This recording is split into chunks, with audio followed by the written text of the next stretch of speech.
This sitting is resumed. Prior to the suspension, this Honourable Chamber will debate in the budgetary proposals 2025. We return to the budgetary proposals 2025.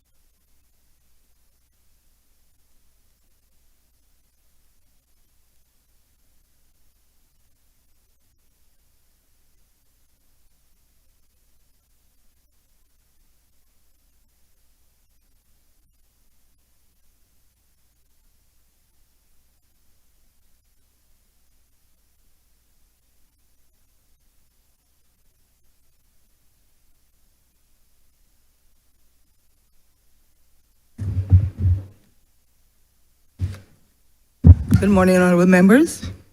Good morning, honourable members. We shall continue the discussion of the presentations of the honourable members. When the suspension was made,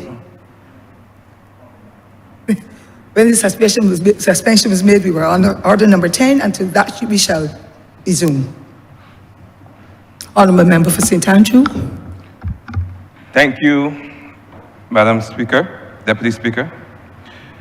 Firstly, I want to take this opportunity to thank the good people of the constituency of St. Andrew for reposing their confidence in me. Those people of Orangehill and Hillaby and Belplain and all the wider parts of this constituency of St. Andrew always take the opportunity to let me know how much they appreciate me being here and the fact that I now have a voice for persons within that constituency. I also want to take the opportunity to thank my predecessor, George Payne. No, we're not supposed to call names, but I don't think he will mind that I thank him, my colleagues and leadership of this party for giving me a platform on which to speak. I would also want to add my voice in commending the member for Christchurch South Central for East Central, for presenting an impactful budget presentation that not only dealt with mere numbers, but really set out a roadmap for the future of Barbados, especially as it relates to those, and I mention this because I have a passion for this, those persons living, those vulnerable persons in this country, including the disabled and especially the children, which I want to speak to in my presentation. But before I get to that, I want to address some things that were mentioned by the member for Christchurch South in his marathon presentation. He had very little to say about the road infrastructure in this country, very little to say. And there's a reason for that, Madam Deputy Speaker. There's a reason he had very little to say.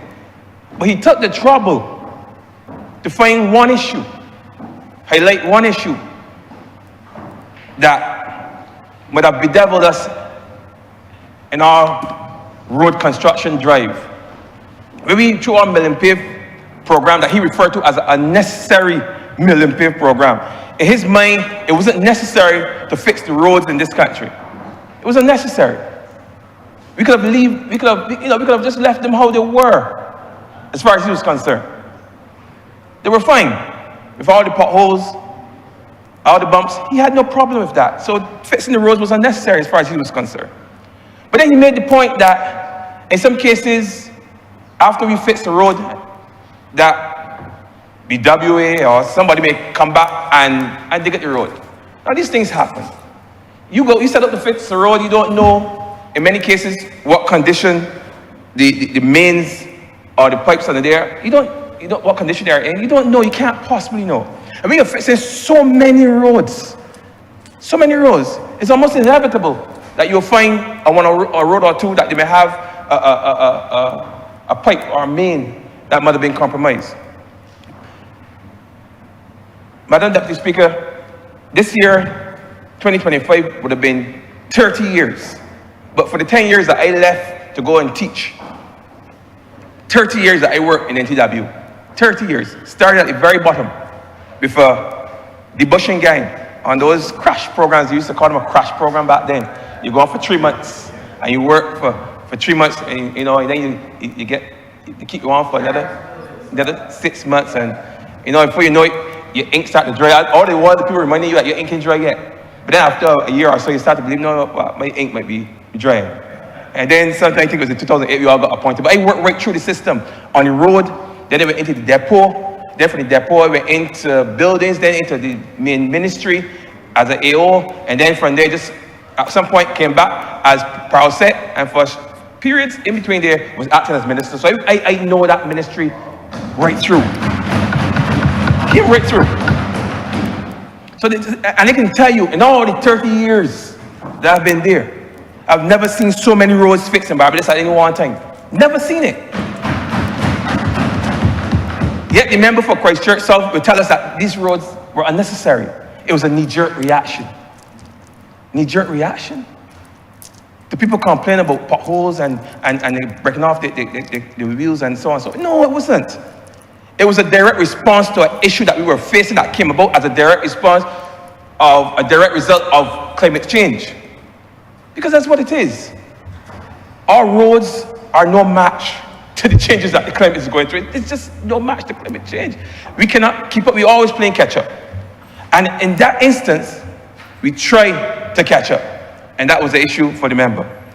And he said that roads are dug up. Sometimes even in construction, you may have a situation where a road may be fine.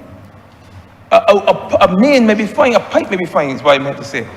And you use the heavy equipment because you have to roll the road, You don't just dig it up and just put it down with the down with a shovel. You have to put a roller on there. And sometimes the vibrations from the roller, the compactor may compromise a pipe underneath there. That would have been otherwise fine had we not touched the road. And then it bursts. You have to go back sometimes immediately afterwards and fix that. That's not something that we set up to do. We don't set up to do roads to go back and dig them up again. But these things happen. And you will notice it because there were so many roads being done. And that work continues to this day. We're still doing roads. Just as aggressively as we were doing last year, we are still continuing to do roads. And people notice the difference.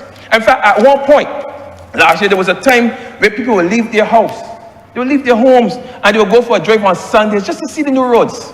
Just to experience the new roads. It was a thing. They came down to St. George. They came down into the country to St. Thomas, where we did some roads. They drove all about St. Michael. Wherever there were new roads, people would just go just to see the new roads. People are fascinated by new roads, People like to see Barbara Green when it's black and brand new and smooth. There was an uptick in the more people wanting tennis courts, road tennis courts in their communities, because people for the first thing could get road tennis courts painted in their communities. Because they had nice, flat, smooth road on which to paint them on, and fellas were painting them, and people were playing. That's why you were seeing an uptick in road tennis, There's a direct correlation between good road and road tennis.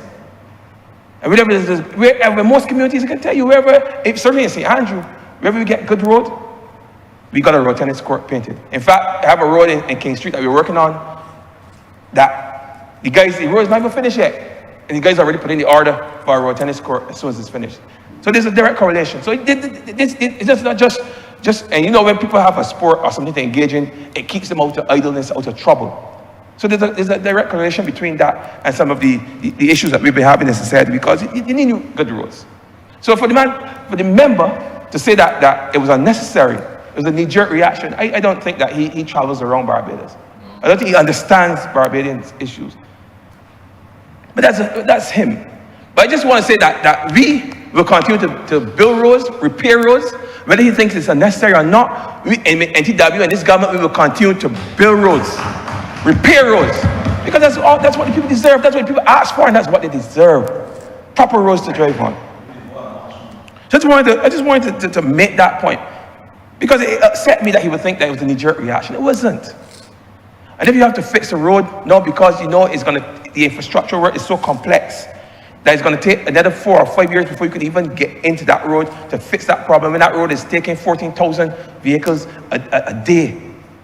You have to do that. You have to go and fix that road. You can't have people suffering and damaging their cars because you're waiting for the ideal time. There's never the ideal time to start a road. You have to go and make some repairs, and then that will hold you for a little while, and then you come back. Just like a house. So then you have a house and it has some damage. So then you have to go and take off a board and put on a board. Ideally, you like to fix the whole house, but you can't always fix the whole house. I mean, you have to fix part of the house. And then go on to when you find the money or find the resources, you fix the whole house. Same thing with roads. So you have to patch a hole, smooth up an area, make people comfortable for a time, and then we get the resources or the money, you come back and you fix the whole road. Simple. But he wouldn't know that, you see. Another thing he mentioned too that kind of bugged me, and I wondered because he made mention of regathering. Regathering is going on right now in St. Thomas. And he told the people at home and abroad from right here in this place to boycott regathering. Don't attend any of the events. It's partisan. Now, I don't know if the honorable member is if he's from Yemen. I don't know if he's from Djibouti. I don't know if he's from Papua New Guinea, Madam Deputy Speaker. But I don't believe that he's from Barbados. Because to tell people to boycott a national event, an event that brings Bajans at home, abroad, from all parts of the world, to tell them to come home, come on home, engage in some of the things that they missed out on when they were living in Europe and then living in North America and South America and Africa, to come back home and enjoy those things, to be together. At a time when people are pulling away, we are asking our people to come together. And for you, as the member for Christ Church South, to stand out here and tell people to boycott it, don't come. It's the most unpatriotic thing I've ever heard. Cannot be a Barbados loving Bajan. He's not. That's how he is. He don't like the people of Barbados. I mean, he don't like people in Oystins, he don't like people in Christ Church South. He doesn't like Bajans. It doesn't seem so to me. Because I would not, regardless of where I stood in this house, tell people to boycott a national event. I would not. And then he's telling them to come to Crop Over, but don't go to the other events. So I have to assume that he's telling them to don't come to my events, because Crop Over is in August, and Regathering St. Andrew is also in August. So he's telling them not to come to my events. I don't know why he did the member. But obviously he's telling to boycott my events. Of course, he's planning to boycott everybody's events. But he focused on mine. So I have to assume that he's telling people not to come down to St. Andrew to enjoy crab night, not to come down to St. Andrew to enjoy horseback riding and camping, and hiking every weekend with the wellness explorers or the enlightened travelers. All these things that we do in St. Andrew every weekend, that we are inviting Barbadians to come down and enjoy. He's telling them not to come, to boycott it. Because I don't know if he thinks it's going to hurt me or hurt any one of you in here. It's not going to hurt us. Who is it hurting? When you tell people not to go to the event, who is it hurting? It's hurting the bars, the shopkeepers. It's hurting the artists, the taxi men, the DJs, event planners, the people who rent out the tents, the people who get their job cleaning up in front of the place because they're expecting people. Those are the small people in this country that make money from regathering events that he's telling them to boycott. Not me. Not any of you in here. So when he said boycott, that is these small people, these small man in the street, these man in the village that are trying to make a $1. That's who he's telling to boycott. Boycott the small man. That's what it is. I suppose he ain't telling people to boycott Oystins. No, cares nothing about them. So if he believed that when he said to boycott regathering that he's hurting me, or he's hurting the member for St. Thomas, he's not. He's not. He's hurting the small man, the shopkeeper. He let the DJ get a little job playing at the events. Because if he would go to any events, you know there's always a DJ, there's always music. You know, he hurt the artists that trying to showcase his talent. That's what we do at these events, we showcase talent. Young DJs, people open up little place selling sauce. We don't say Lucia, he bought sauce. The member for St. Joseph was there. Everybody was there.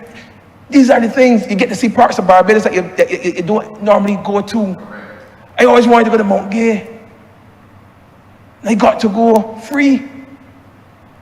There are parts of St. Andrew that people would love to go, but have never been. Walker's Reserve is a good example. You get to go to these places. You get to do barefoot limes. All these things you were telling people to boycott. People that live in America and live in Europe in concrete jungles have not been to Barbados for years, and they get opportunity to come here and do Bajan things again, to pitch marbles again, to walk through the gully again. Are you telling them not to come because you think it could hurt us? No. What the depraved people have experienced, don't do it. It's unpatriotic. Unpatriotic. So I'm encouraging all people and hearing my voice, whether at home or abroad, go out to the regathering events, enjoy regathering. It's for us. It's about us. If you're abroad, come along home. Enjoy being a Bajan again. Enjoy Bajan things. Don't pay the member for Christchurch South any mind. He's not patriotic. Doesn't care about Barbados or Barbadians or anything Barbadian. Let me just jump quickly into the budget, because I know my time is limited. But I had to say what I had to say. I had to say. I mentioned earlier that this budget presentation really looked at the vulnerable. And there's a number of things that the government has done for the vulnerable. And a lot of them were mentioned yesterday by the member for St. Michael's South. I had them listed here, but I'm not going to get into them now because I don't have the time. But I'm going to look at the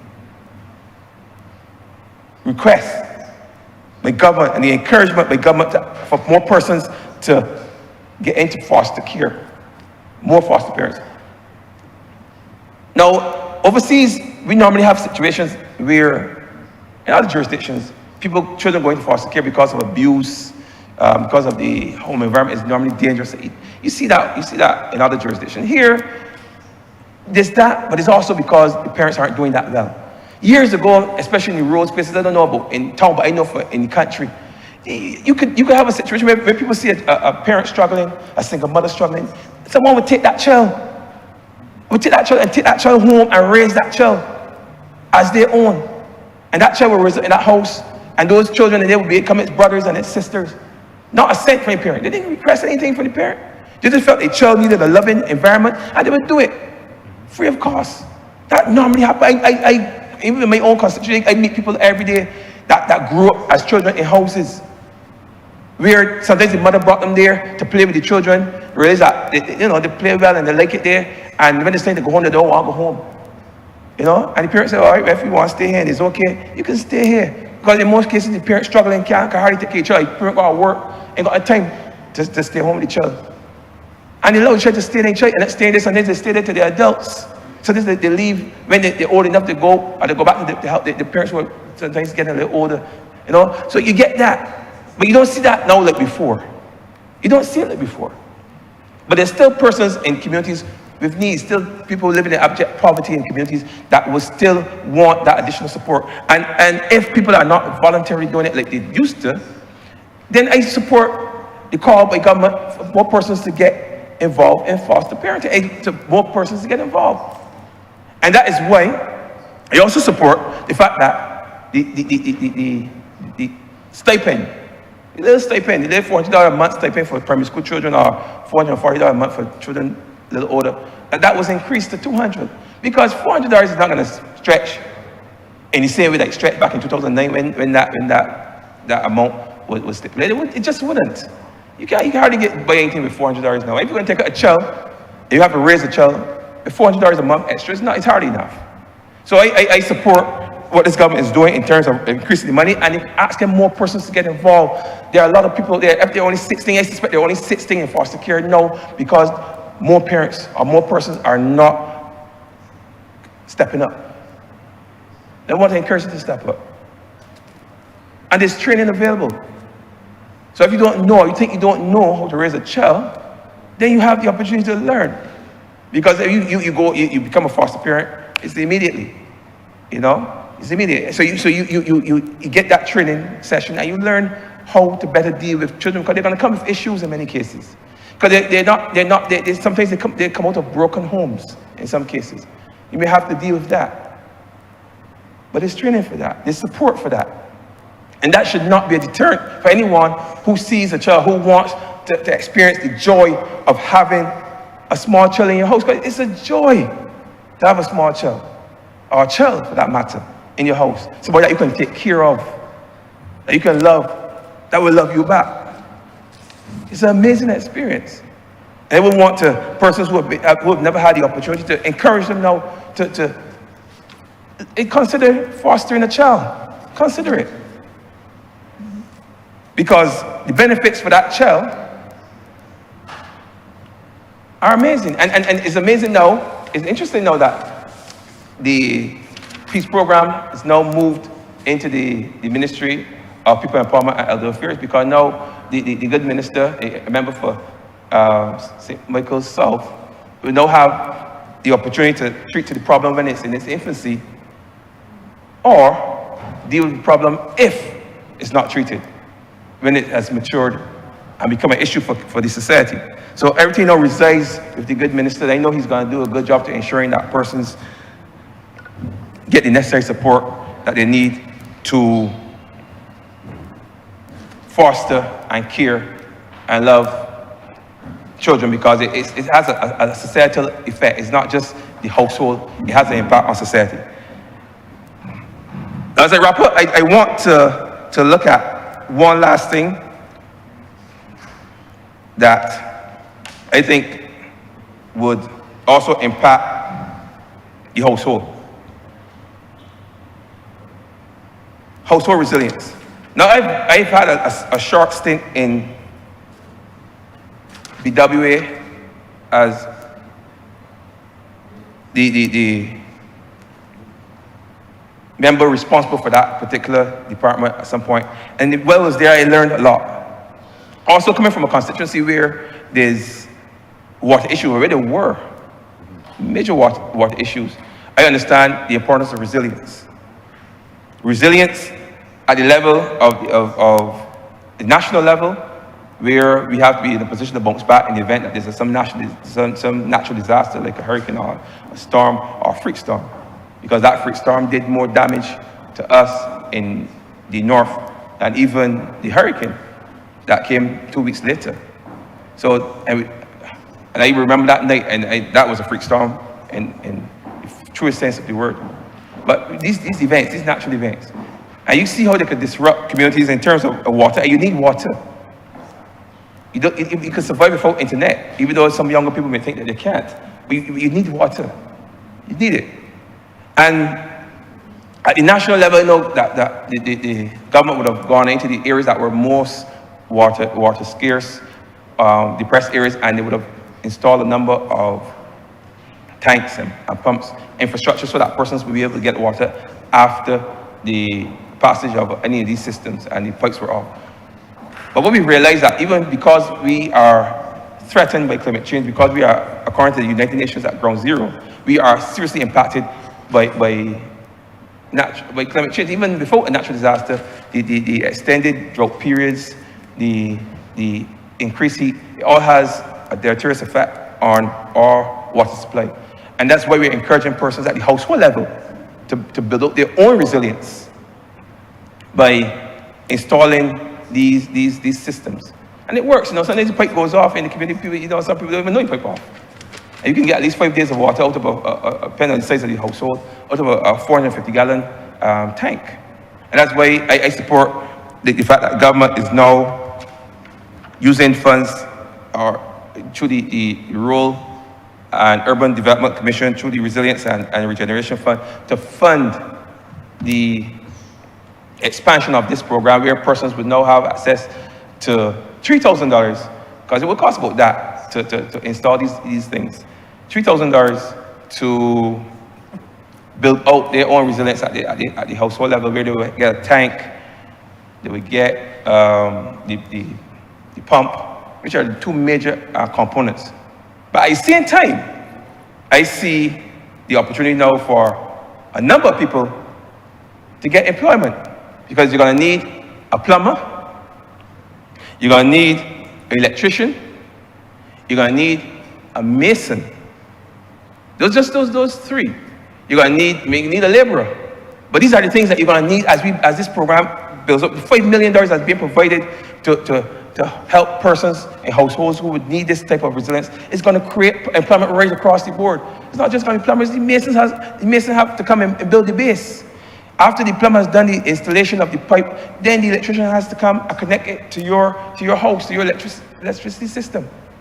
So there's going to be employment right across the board as a result of this program. So I can see the benefits, not only for the household, because they're going to get the benefit of having access to fresh drinking water, but you're going to see a lot of spin-off in terms of employment being created by people. I hope to see 1 or 2 plumbing companies or plumbing firms pick up, because I think this program will continue and people make money in that sense. Now, I'm going to wrap up here only because I'm cognizant of the time, and just to say that I came into this place and listened to the presentation, and listened to what was being said, and somewhat expected, not that I expected any bad news, because there was no bad news to expect, but I didn't expect that we would have such an impactful presentation that would bring so many benefits to the small man. Small man. Now, I'm sorry that I don't have the time to talk about the initiative to paint houses and spruce houses, because that's a big thing, especially in small, poor communities. That's a big thing. I remember years ago, I met a Jamaican lady, and she told me, I don't understand why Bajans don't paint their house. In her mind, not painting your house meant that you didn't take pride in your home. I don't believe that is true. But I know that people, if they could, after they've built the house and they could afford to paint it, would paint it. And this initiative now to provide persons with paint and other and loans to do other repairs to the house, to fix the layer when that dropping off and so on and so forth. It's a major boost for people in poor communities to raise the spirits. So things like that mean a lot. It's not about figures, it's not about the macros, the micros, the small man, the layman in the village, in Belle Plaine housing area, in Dingstown housing area, down in Haynesville. All these places that when your neighbor house look nice, your house can look nice too. These things mean a lot to people. So those are things in this budget that I like. Those are things that I pulled out because those are things I wanted to speak on. Because those things mean a lot to small people, to poor people in this country. And those are the people that I represent along with the rest. But I love my people. And I want to say I commend this budget. It's been a good budget. And Madam Deputy Speaker. Thank you, Honourable Member. Honourable Member for St. John. Thank you, Madam Deputy Speaker. First, I want to say that I rise with gratitude to all of those persons within the constituency of St. John. And I'm hoping by the end of my presentation to show how this budget will benefit and impact on the constituency of St. John. After witnessing Forrest Gump 2.0, I felt it necessary to respond to some of the things that I heard coming from him. At this point, Madam Deputy Speaker, I want to take this opportunity as well to offer my deepest sympathy to Jack Bavell's family, who passed this week. I know that he was instrumental in sports at a big level in terms of football and basketball, because I remember coaching baseliners for him in the late 90s at some point in time. So I want to offer my sympathy to his family. Madam Deputy Speaker, the opposition leader asks about KPIs, key performance indicators coming from my ministry in relation to what he said were good initiatives, but he wanted KPIs. And I will share some of them with him this morning. But one of the things that he would have said when I was in the well was that government don't form clubs. And I want to share with him that for this financial year, 22 clubs were started under my ministry. Mr. Speaker, I want to say thank you in this place to members of the Ministry of Youth, Sports and Community Empowerment for their commitment to furthering and advancing the lives of the young people who are our target population. And as minister, as every single minister in here, you always want more from your team. But I'm satisfied that during this financial year, that they would have produced at a level that I can stand here proud and share some of the KPIs that the Honourable Leader of the Opposition requested. And if I look at some of the things that came out of the Youth Entrepreneurship Scheme, and I will start there. The creation of 22 new businesses under that particular program. And I mean, he would want to say as well that government don't create new businesses, but the evidence is there. The delivery of business solutions to 125 young entrepreneurs. He asks for KPIs, he will get KPIs. We assisted 10 businesses with some technical assistance during the financial year. We provided specialized marketing consultancy for 21 businesses during the financial year. Mr. Speaker, there's a project called Moving On that seeks to provide a basket of deliverables for those young folks who are going into secondary school. This year, 25 schools were targeted, and we were able to impact 1,241 students from that program. One of the things that I want to say at this point in time, Madam Deputy Speaker, is that the Honourable Member forgot that I was working at the Ministry of Youth, Sports and Community Empowerment for the 10 years that the Democratic Labour Party was ruling the roost, so to speak. And I'm going to say here this morning that in those 10 years, there were 3 national projects that came from the Democratic Labour Party. One, the David Thompson Community Football Program. 2, road tennis at Silver Hill. And 3, there was a national catering program. Sorry, I don't want to mislead the House. There was a national catering program that was attached, or they attached the summer camps to it. Those are the 3 programs that came under the Democratic Labour Party. It is interesting that I was at Laugh It Off on Saturday, and just like how we have the televisions, they ran a clip, and the leader of the opposition should go, because one of the clips, he said every single thing in Barbados can be attributed to 3 letters, DLP, at Laugh It Off. And this was on a platform for the Barbados Labour Party. Madam Speaker, he said that one of his big rants was the fact that we are putting up mini stadia, and he should really Google what mini stadia is, because it's clearly not what he would have identified. But I'm not sure when is the last time he passed through Dover, because from my memory, and I got confirmation to make sure that my memory was correct, Dover is fenced. But I have never heard him agitating to remove the fence at Dover. But that is in his constituency, but I'm not sure if he's aware of that. So I stand corrected as far as that is concerned. I'm not sure if he's aware. KPIs. Our cultural training program, 358 young individuals across this island were impacted by our cultural program that seek to do training at community level for those persons who are involved in the process.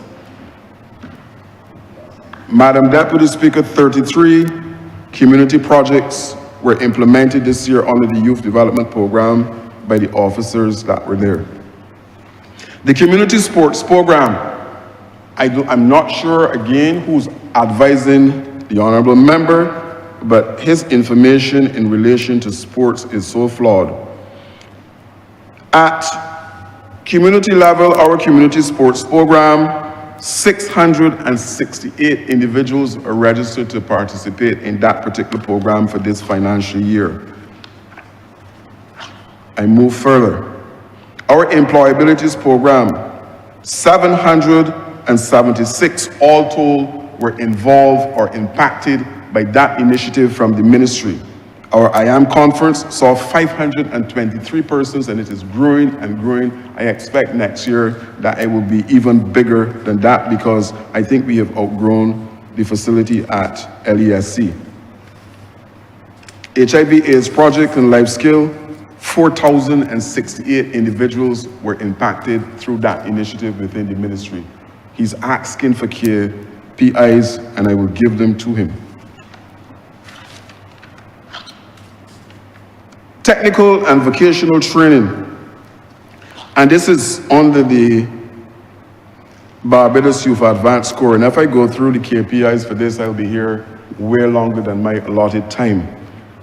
But 246 persons, or 70% of the trainees, have received certification for those persons who are enrolled at the Barbados Youth Advanced Score. And only yesterday, Mr. Speaker, it hurt a little bit, but in a good way, that I was here, but there was a graduation, a passing out parade for cohort 7. 132 youngsters completed the program, 75 males and 57 females. My KPIs continue, because I think the public should know what is happening within the Ministry of Youth, Sports and Community Empowerment, and I believe that we need to promote a little more in terms of what is happening. The SAT programs, this is a program that provides an opportunity for those student athletes who are going to the US to study, to source that particular training free of cost. And we have had 63 students complete that particular program at this point in time.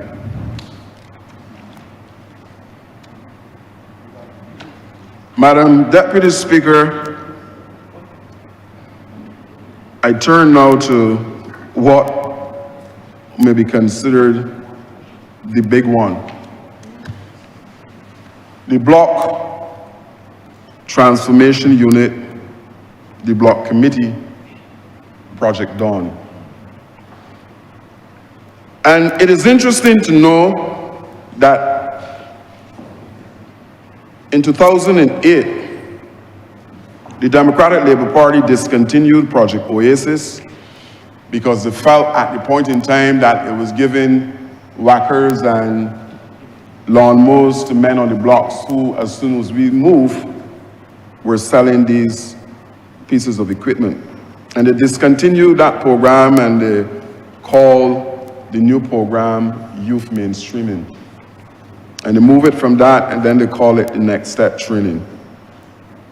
And the reality is that no one was going to the blocks from 2008 to 2018 to engage with those particular youngsters who were liming on the block, so to speak. In 2023, the Block Committee was reconstituted, and if I may say, with Marcus Stevens leading the program, now there's Shane Haynes and Hassani Newton to make up a 3-member Block Committee that is impacting the lives of so many people across this country that in terms of KPIs, it is absolutely mind-boggling. Over 6,000 persons were engaged over the period of time from that particular committee. But I go further in relation to this program because There's a story to be told in relation to what is happening within the ranks of that particular demographic. There's a story to be told in terms of what is happening within the Ministry of Youth, Sports and Community Empowerment. And no amount of frog logic that is coming from Forrest Gump will derail the KPIs that I've outlined and impact on what is happening within the ministry. We have started under the Block Transformation Unit 41 new businesses from men who never had any kind of ideation about starting their own business. 17 businesses in relation to farming were started. What we have done is to provide technical assistance, i.e. we have paid lease money for lands.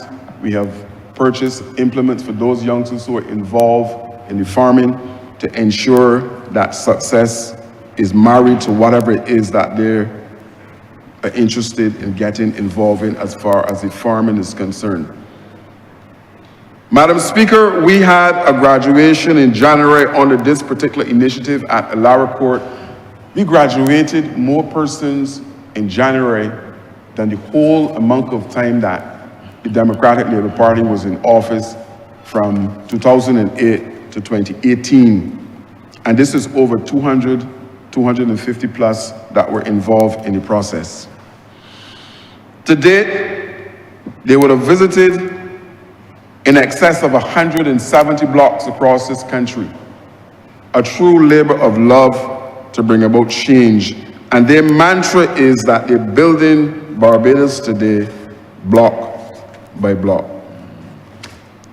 The focus is to expand the program even further in relation to how we can facilitate the needs of our youngsters who are on the blocks. Those individuals who, in some cases, need a second chance. In some cases, it is the first chance for them.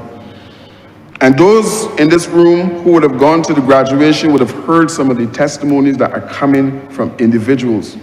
And we have not just stopped at the target group for the ministry, which is 9 to 29, yes, would extend to 35. But those who were there heard a testimony from a gentleman called George Oliver.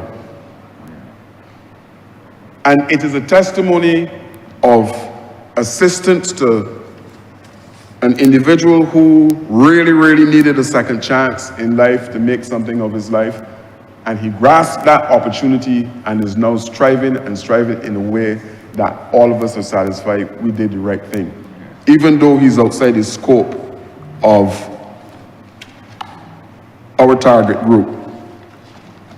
So when the Honourable Leader of the Opposition is ranting and raving in relation to aspects of my ministry and believe that what he's saying is on point, I would say to him that when you juxtapose one single year of the Ministry of Youth, Sports and Community Development in relation to the things that we have achieved to 10 years, it is a situation where the former member from St. Lucie may have been onto something that 1 is greater than 10. It definitely is in relation to what is happening here.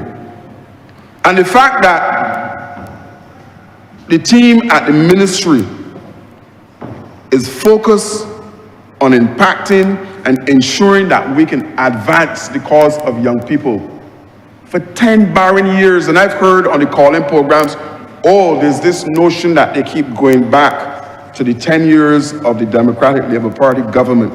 But you need a yardstick.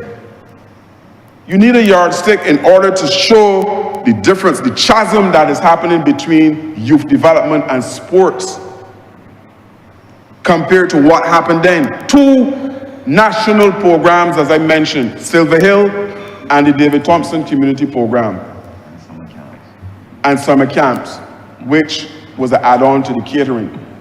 I know a teacher from St. John who don't even know how to boil an egg, but he was a caterer in the program. Thousands and thousands of dollars wasted that was supposed to go in advancing our young people. And then I'm hearing all of this. Mr. Speaker, Madam Deputy Speaker, my apologies. We have now almost completed a volleyball court at the Garfield Sobers complex. There's a 400 track that is soon to be completed at the Garfield Sobers complex. If Parliament was not happening this week, I would be at the location breaking ground for a badminton and squash facility that will start this financial year. Madam Deputy Speaker, what is happening at that ministry that I call the aviation ministry, because we're teaching and providing wings for our young people to fly. So these are some of the things that I wanted to share in relation to the notion coming from him that there are no KPIs to substantiate the programs that are coming from this ministry. So I hope that if he's listening, or his crew is listening to my presentation, that he's now aware of some of the things that are happening. And like I said, he should Google what a mini stadia is, because his notion of a mini stadia is flawed. He mentioned that government should move towards semi-professional or professional sports development on island. And again, Madam Deputy Speaker, his whole thought process is flawed. He said that a Democratic Labour Party government will start academies with a focus on developing professional sports. And I am not sure if in this world or the next, how that is possible. Madam Deputy Speaker, academies are there to develop skill sets. They're not there to do professional sports. The Prime Minister's Cup was successful because the volume of people who were playing football on island. It is a mass-based sport, and therefore it allowed us to do semi-professional. But I want to go, before I close, Madam Deputy Speaker, to the budget and how it will impact my constituency. The heading for the editorial in the Monday's Nation said the budget must better lives. That was the subheading for the editorial. And I want to share now, before I sit, how this budget will impact the lives of individuals within the constituency of St. John. Madam Deputy Speaker, when I offered myself to be the rep for St. John, one of the first things that I realized was that Pool Woods was a jungle, full of grass, full of shrubs. You could not walk through there unless you had maybe 3-foot boots on. And with the Help Association, the synergies, the Minister of Environment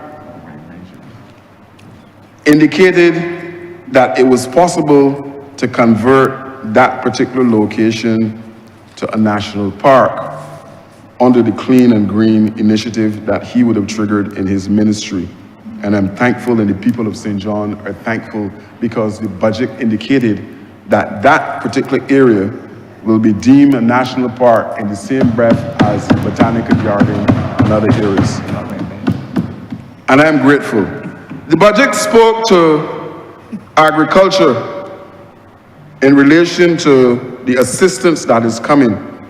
Again, I want to say thank you to the Honourable Member from St. Philip South, who converted St. John, a lot of fallow ground, into now some very, very productive areas, all of Wakefield and the other areas. And I said to him, I needed some land at Wakefield because I had individuals who were interested in farming, and he said yes. And the Prime Minister visited the area, and one of the concerns of those farmers was the fact that water was not readily available. Madam Deputy Speaker, today water is available to all of the farmers of Project Phoenix at Wakefield, every single one of them. And the budget spoke to the fact that maybe they will benefit, not maybe, they will benefit from the water that will be subsidized going to farmers. Thanks. Honourable Member, just make your final comment, please. Yes, ma'am. Thank you. The money that will be provided for low-income households to spruce up will benefit St. John. The community development, that will benefit St. John. The small business support, the grants that are coming to those individuals within the constituency who are engaging in having their own eateries and providing that particular service will benefit. So, Madam Deputy Speaker, as I take my seat, I want to say that this budget is indeed bettering lives within the constituency of St. John. And as long as I'm in the chair at the Ministry of Youth, my young people will continue to rise. I'm obliged. Thank you, Honourable Member. Honourable Member for St. Michael Northwest. Good morning, ma'am. Ma'am, I rise on behalf of the good people of St. Michael Northwest, who shall benefit in various ways from the financial measures that are set for the new financial year.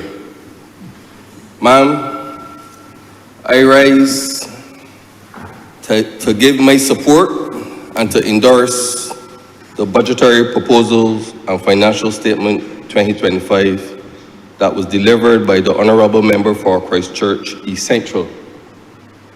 Ma'am, I wish to echo the words of Jeremiah 14, verse 14. And the Lord says to me, the prophets are prophesying lies in my name.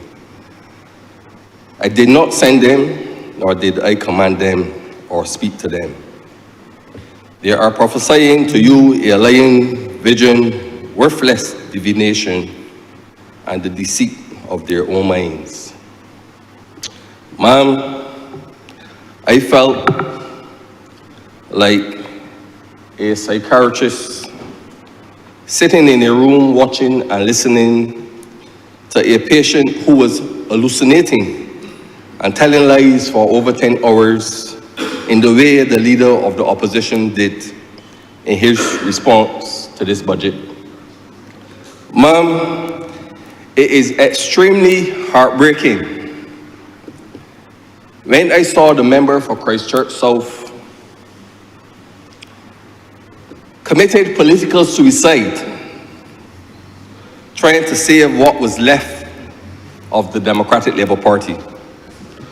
After all the hardship that was imposed on poor people and citizens of this country between 2008 and 2018, ma'am, it is extremely heartbreaking to see the member for Christchurch South who has deteriorated mentally, physically, and also emotionally, ma'am, after departing from the home of the Barbados Labour Party government over a year ago.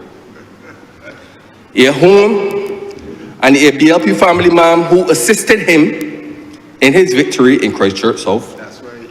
And now he wants to act powerful foolish towards his government. The same way, the BLP family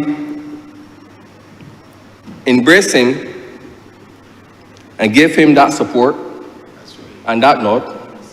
After losing 2 general elections under the same Democratic Labour Party that he ran back to, ma'am. That's right. Correct.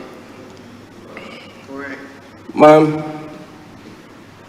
it is more heartbreaking to see the member for Christchurch South who continues to show the signs of a false prophet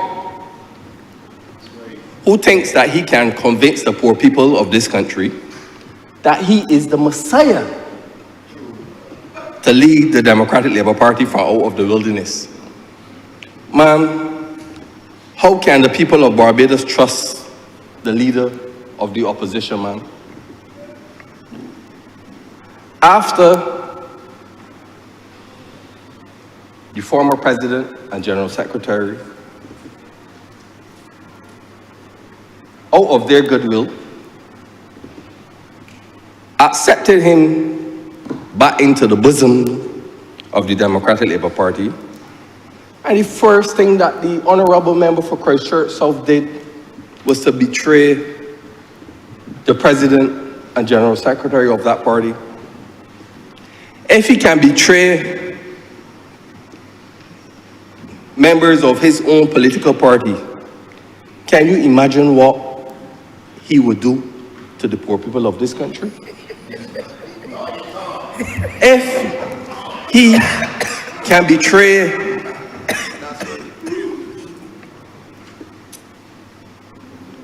the good people of Christchurch South, ma'am, when he crossed the floor of Parliament last year, can you imagine what he would do or what he would cause, the kind of agony that he would cause the taxpayers of this country if he had access to their money?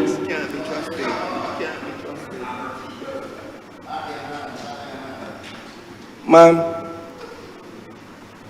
the Honourable member for Christchurch South, ma'am, came into this party like a wolf in sheep clothing. Gather what he could gather.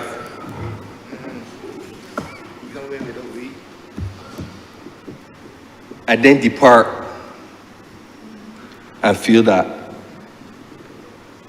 you know, that he is God's gift to the Democratic Labour Party, and he can do a better job than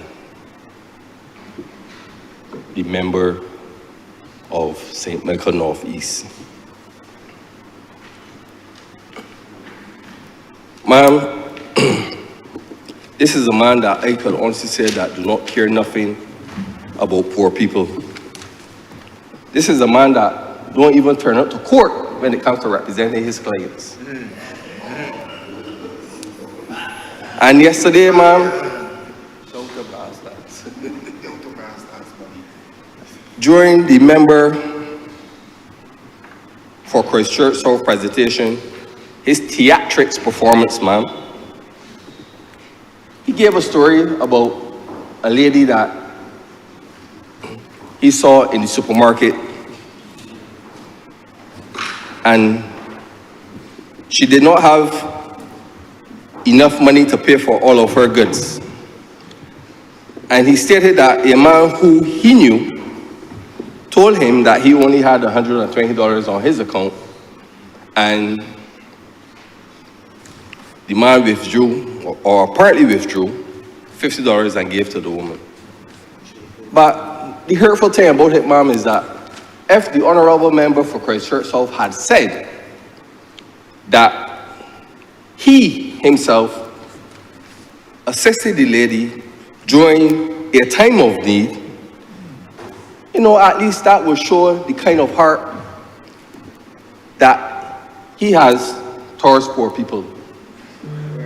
But it showed selfishness, ma'am, sorry. It shows selfishness, and it shows that the leader of the opposition do not care nothing about nobody but himself. And every time, ma'am, the opposition leader opened his mouth, he always attacking the good member for Christchurch, for St. Michael Northeast. He always attacking the member for St. Michael Northeast, ma'am, in ways that give the impression that the opposition leader would like to walk in the footsteps of the godly Prime Minister. He is always attacking the Prime Minister, ma'am, and the cost of her travel expenses. Like if the Prime Minister goes on pleasure trips using the taxpayers' money of Barbados, ma'am. Ma'am, that is far from the truth.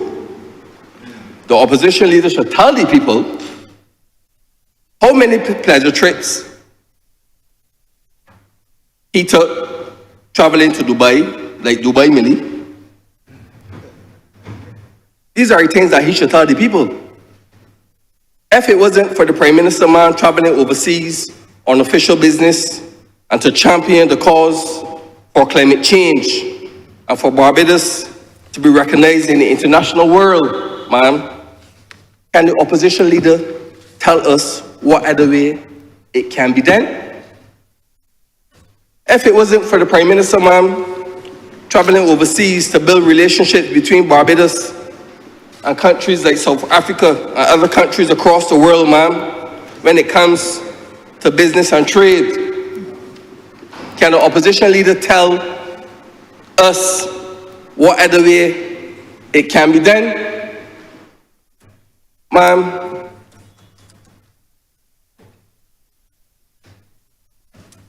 one of the things that also hurts me most, ma'am, is the fact that every time he opens his mouth,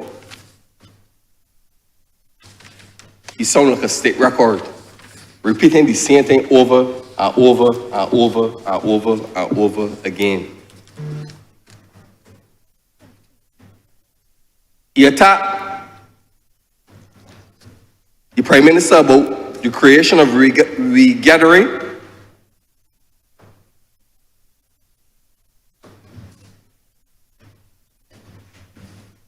Ma'am, and this regathering, ma'am, have benefited a lot of poor people, vendors across this country, ma'am.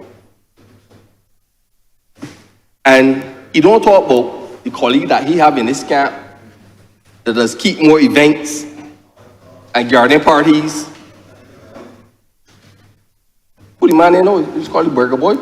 He's called it. What's his name? Burger Boy. Yeah? Yeah? Keep more events in his camp, ma'am. More events and parties and garden parties than the Barbados Labour Party ever did. He don't talk about them things.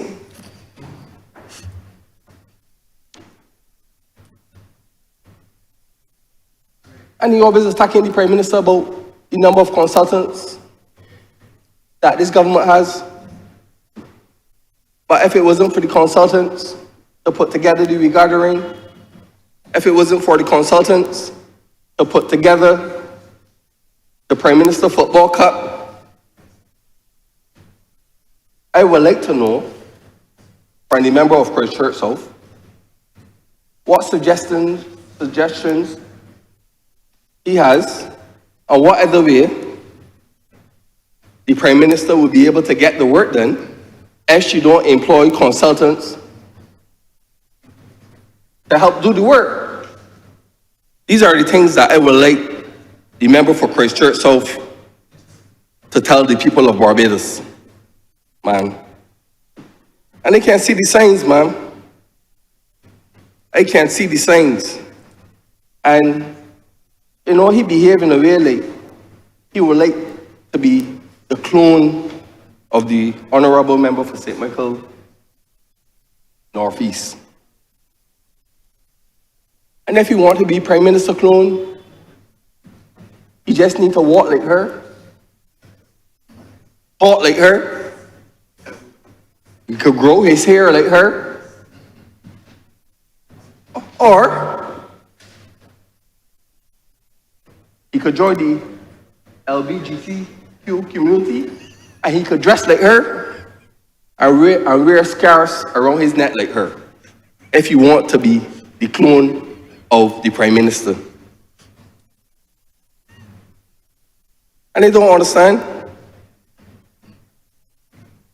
The Honourable Member for Christchurch South should be glad to see the kind of benefits that were mentioned in the budget that will benefit the special needs community, the disabled community, ma'am. These are the things that he should be proud about. Things that did not happen under the former Democratic Labour Party government.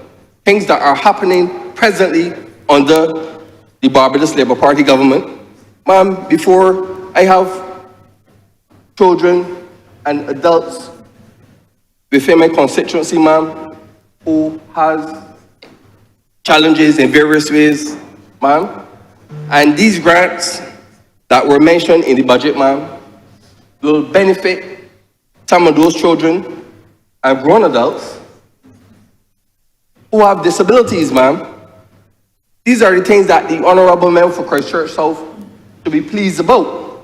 These are the things that he should be speaking about, instead of coming and criticizing and not bringing any solutions to the table. I think that he should remain in his seat, or no, just keep out of Parliament. Ma'am, I am pleased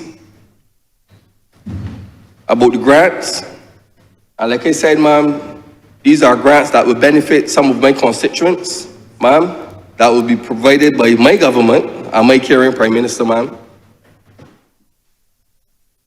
And not only that, I am pleased that under the Ministry of People Empowerment and Elder Affairs, that there will be a residential treatment facility that will benefit those children with special needs, ma'am. And these are the things that I'm pleased about, ma'am.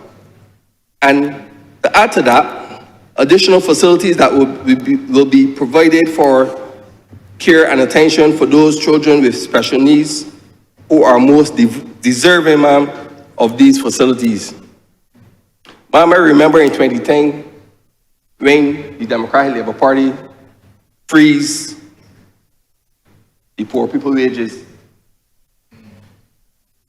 And the leader of the opposition should be pleased to know that all minimum wage workers will receive a 2% increase.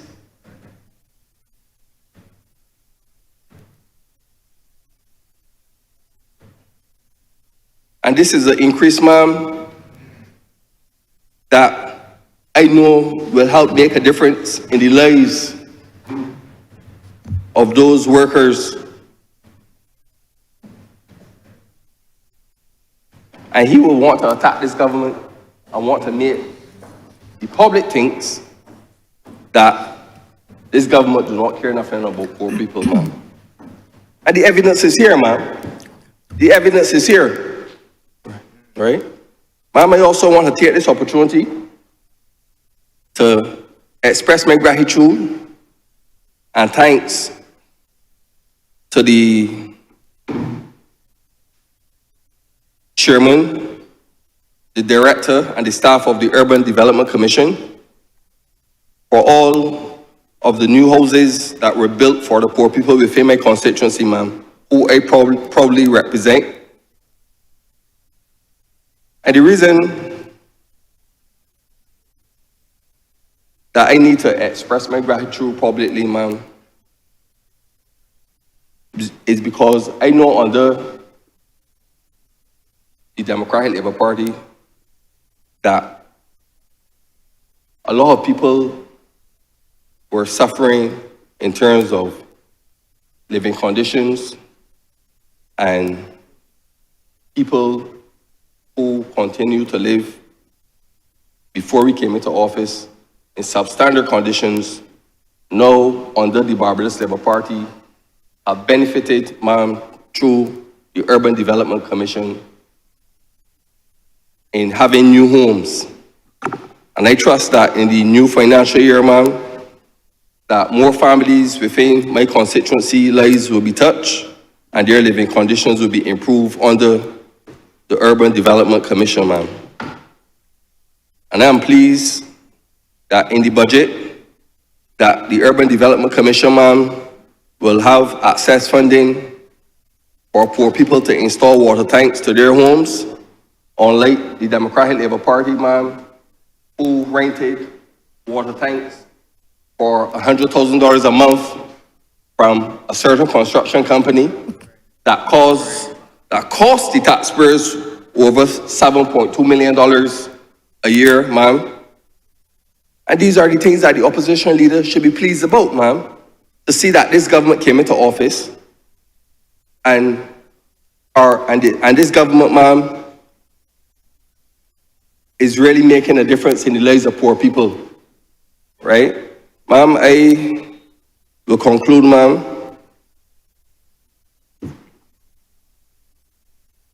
And I will say, ma'am, that I fully support this budget, ma'am, and I know that this budget will benefit the lives of poor people. And I'm also asking that this government too will also protect the interests of those poor people, ma'am, against any further or any increase, I should say, in like power rates. And I'm asking the good minister over energy to really fight against poor people, ma'am, when it comes to any increase in electricity rates in this country. And I will conclude, ma'am, by saying, for I know the plans that I have for you, says the Lord. That's right. Plans to prosper you and not to harm you. Plans to give you hope and a future, ma'am. And I fully support this budget of 2025, ma'am, to 2026. Thank you. Thank you, Honourable Member. Honourable Member for the City. Thank you very much, ma'am. From the outset, thank you very much, ma'am. From the outset, let me rise and thank Almighty God, for without Him, I could not be standing here this morning. Also, I would like to thank the good people of the city of Bridgetown, because without them, I would not be standing here either this morning. Ma'am, I want to take this time also to thank all those who would have reached out to me in the last few weeks and offered their prayers and their support. And I want to genuinely say from the bottom of my heart that I have bottled that support. It has fermented, and I want to pour it back out now and tell the people of Barbados, I love you. Ma'am, at the outstart, I want to say it is easy to stand in a time like this with hate, bitterness, and despair. But I choose love, peace, and hope. It is easy to stand in chambers like these also and feel despondent and tempted to throw mud. But that is not what I was sent here to do. The people in the city of Bridgetown sent me in here to make their lives better and to make the lives of Barbadians better, and that is what I intend to do, ma'am. I have always been told, coming up, it is okay to be poor, but you must not look poor, smell poor, or behave poor. That's right. Always remember that is what I've been told. And I have lived by the mantra that have kept me through the last few decades. And that is about how can I do for persons what I would want done for me. I have lived by the mantra that someone, somewhere, sometime, somehow must do something to make the lives better of people around us. Ma'am, I ended this debate to offer my support to this year's budgetary proposals and financial statement 2025-2026. And I want to reflect on it, and I want to dub it a budget of contrast. A budget of contrast. And why do I say a contrast? They say that Barbadians have short memories. So I want to remind Barbadians that it used to be a period of time when you hear about budget, you're nervous. You're squeezing in your belly and you're squeezing in all the kind of other things. What they come in with? They got this mysterious briefcase that somebody looking to steal because they got taxes in there. Wax, palats, brugger down, backs, cut, and contrive. Budgets is where you're looking at. Tighten your belt. Want to remember them times? That's right. When you remember times they tighten your belt to your belly button, want to touch your spine? Year after year after year. And then they will pause. And you will have a little glory budget. And you used to call it an election budget, man. You know, election coming, a little something giveaway. But budgets used to be about a time when you're wondering about what they're coming to tax next. But what we've seen is a government and an administration that has changed the philosophy of budgets and budgetary proposals. So about how can we creatively put people at the center, raise revenue in a way that we can expand on the development of our people, our nation, and our generations.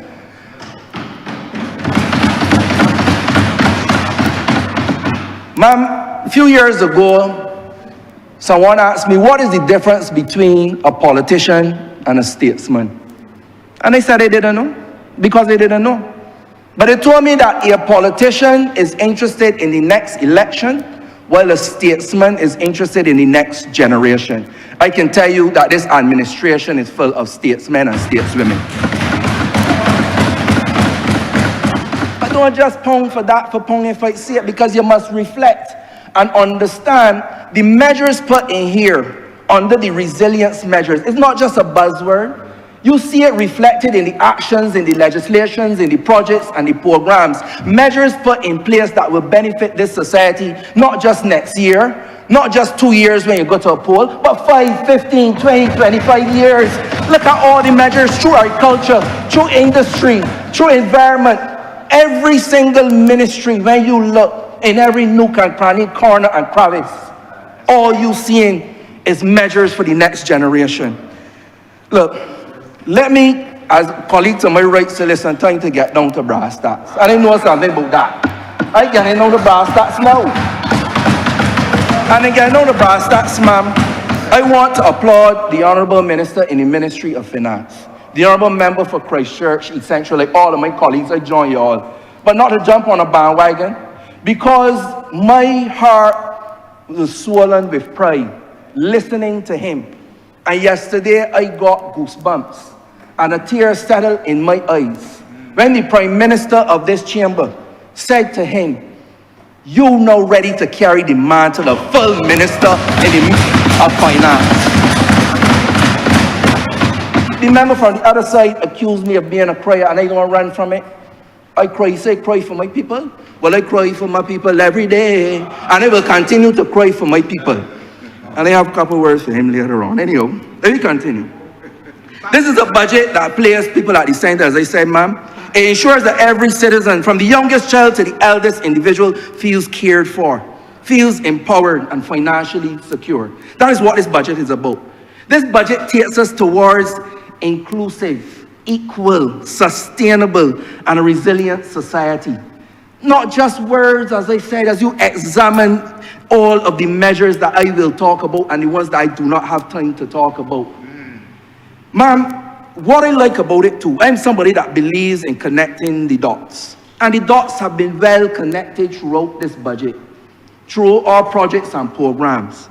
You see the resilience, you see the growth, you see the improving of the well-being of Bajans, and you see us touching on what affects them most, the cost of living. How do I put bread and butter on my table? All of these issues have been aptly addressed in this budget. It also builds on Mission Barbados. Y'all remember Mission Barbados, when we went up May Day at that beautiful botanical gardens, the latest national park in Barbados? Y'all remember when we went up there and signed a document called Mission Barbados? It talks about Mission 1, climate resilience, check. Social cohesion, check. Food and water security, check. Public health and safety, check. Worker empowerment, well, don't get me started there. Check, check, and you will get a check every year, increasing the minimum wage. And about digital inclusion. Ma'am, I stand here today as the humble representative of the city of Bridgetown, and I don't forget that. I am a man dedicated to empowering the residents of the city of Bridgetown and also revitalizing our capital with its essence in history, heritage, and culture. Within the many new developments on the horizon, we talk about 6 hotels, but that has nothing to do with the dozens of other capital projects in this country. And it is because of these 2 projects, I know that we are well on the way of me achieving both of those things with this administration and with a whole of nation approach. The development of the people and the development of the nation. Ma'am, my residents have been long calling for communal and green spaces, better lighting, security, roadworks, housing, employment opportunities, and accessibility for all. Additionally, the issues of garbage disposal, drains, and homelessness has told me that we need to pay a little bit more attention to these things. But these are challenges that we can tackle. Not only as a government though, we tackle it together as a society. And that is where I commend my team in the office, my team in the branch, for coming together with a project called Magic Brush. And it reflects very much about that community cleanup project. I'm not going to say the member from East Central, Christchurch, East Central, steal my idea. I wouldn't do that in here, ma'am. I wouldn't accuse the gully gentleman. But I am glad because not only that constituency, but this entire country needs to be cleaned up. There's a certain sense of pride that you carry with having around you, kept in a particular way. So people may see these things as soft issues, but these things have deep psychological effect on how we grow and how we develop as human beings. Ma'am, I want to commend the commencement of the key capital works projects, the Pierhead project and Hayat Ziva. And the way I want to do so is because these projects, I can say, I am confident when I say, as particularly the Pierhead project, I've had the pleasure of being able to meet with the developers on that project. And I can say what intrigues me with those meetings is their demonstration of ethical, moral, and historical values in terms of the construction and in keeping the historical and heritage components, let me put it that way, of that project, to the part where they've gone beyond backward to store a lot of the equipment, to store a lot of the material, to ensure that the heritage is maintained and our UNESCO stamp is maintained. And I want to commend them for that. I want to talk about the fact that those two combined projects put an investment of over $280 million in the city of Bridgetown and in this country. Just those two projects, you know, ma'am, just those two projects, promising about 1,600 jobs during construction and an estimated 2,000 jobs after. Putting money directly in the pockets of families, hopes in the hearts and empowerment into their future, ma'am. And I remember the member from the other side accused me of crying and for 1,200 jobs. I called them disciples because they want to give jobs to poor people in this country. But as I said, I will continue to cry for my people. I cry for my people every day. And I will continue to cry for them until this government, and as I work with this government, because what we have been doing is drying those tears to ensure their development. Ma'am, this government's commitment to resilience is also evidenced in the Resilience and Regeneration Fund. And because my time is short, I want to advise all Barbadians, and particularly my residents. I have an app called City Links, spelled with a Z. Go and download it. I can put the information there, I can't go through all now. I have a channel. If you have my channel, reach out to me. Reach out to me, everything else, reach out to me, get on the channel. Go on IG, Corey A. Lane, L-A-N-E. I put the information there. So because everybody don't got time to listen, ma'am, but you could go back there, the information is there. But there's certain things I want to highlight in my short time that I want you all to pay attention to that I think will directly benefit you and the constituency. But ma'am, I want to touch on this resilience fund, and I really want to thank the government for coming up with the resilience and reintegration unit. My constituency have benefited tremendously from that unit. Because ma'am, do we want to sit in here, shut our eyes and imagine for the businesses and individuals of this society, more catastrophes like Hurricane Beryl, Hurricane Elsa, another volcanic ash fallout. How about another COVID-19? Anybody want another one of those? Or what about my May 5th multi-street fire that affected Wellington Street, Cormier Street, Oxley Street, Cypress Street?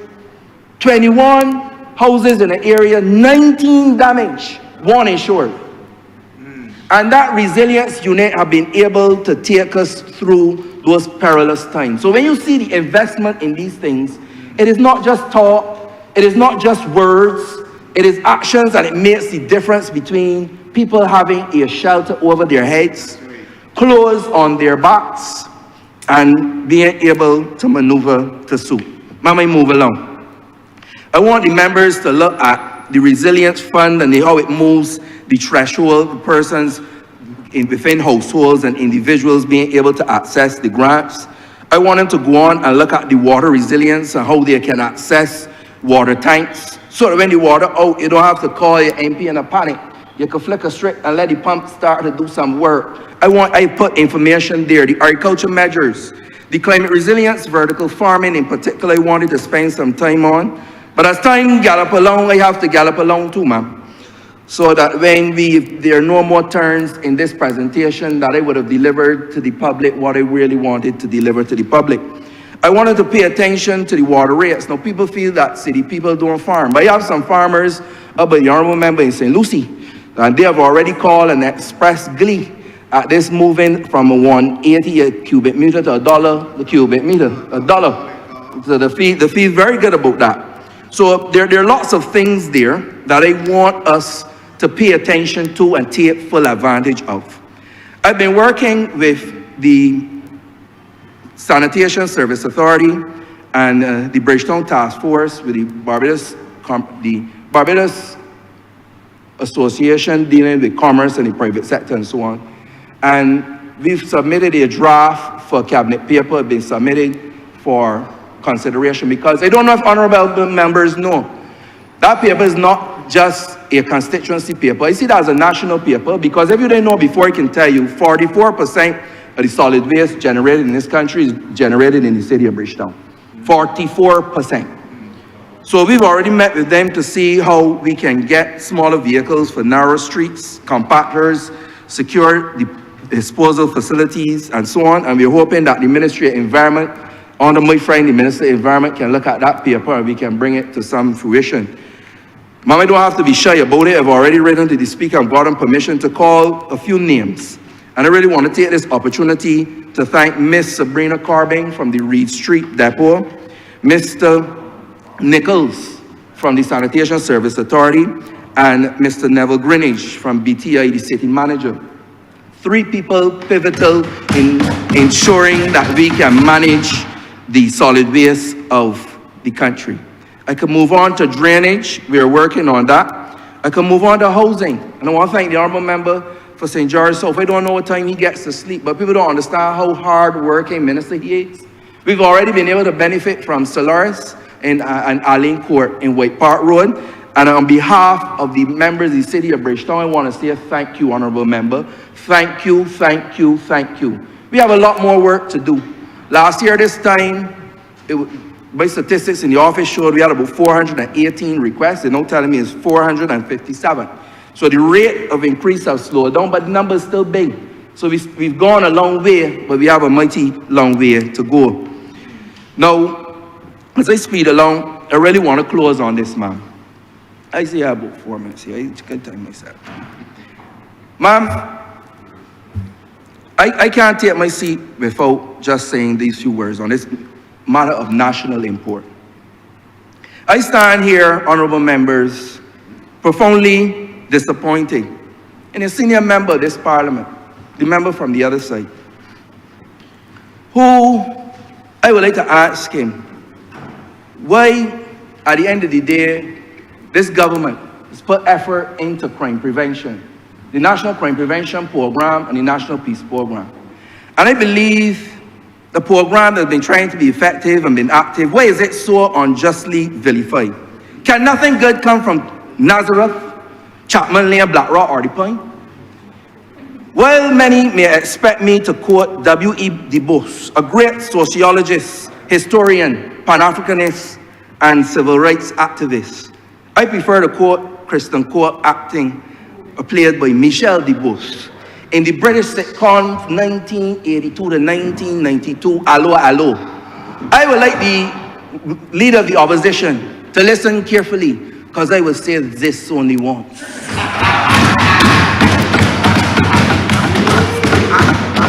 Now he makes a lot of absurd accusations and innuendo in here, insinuations.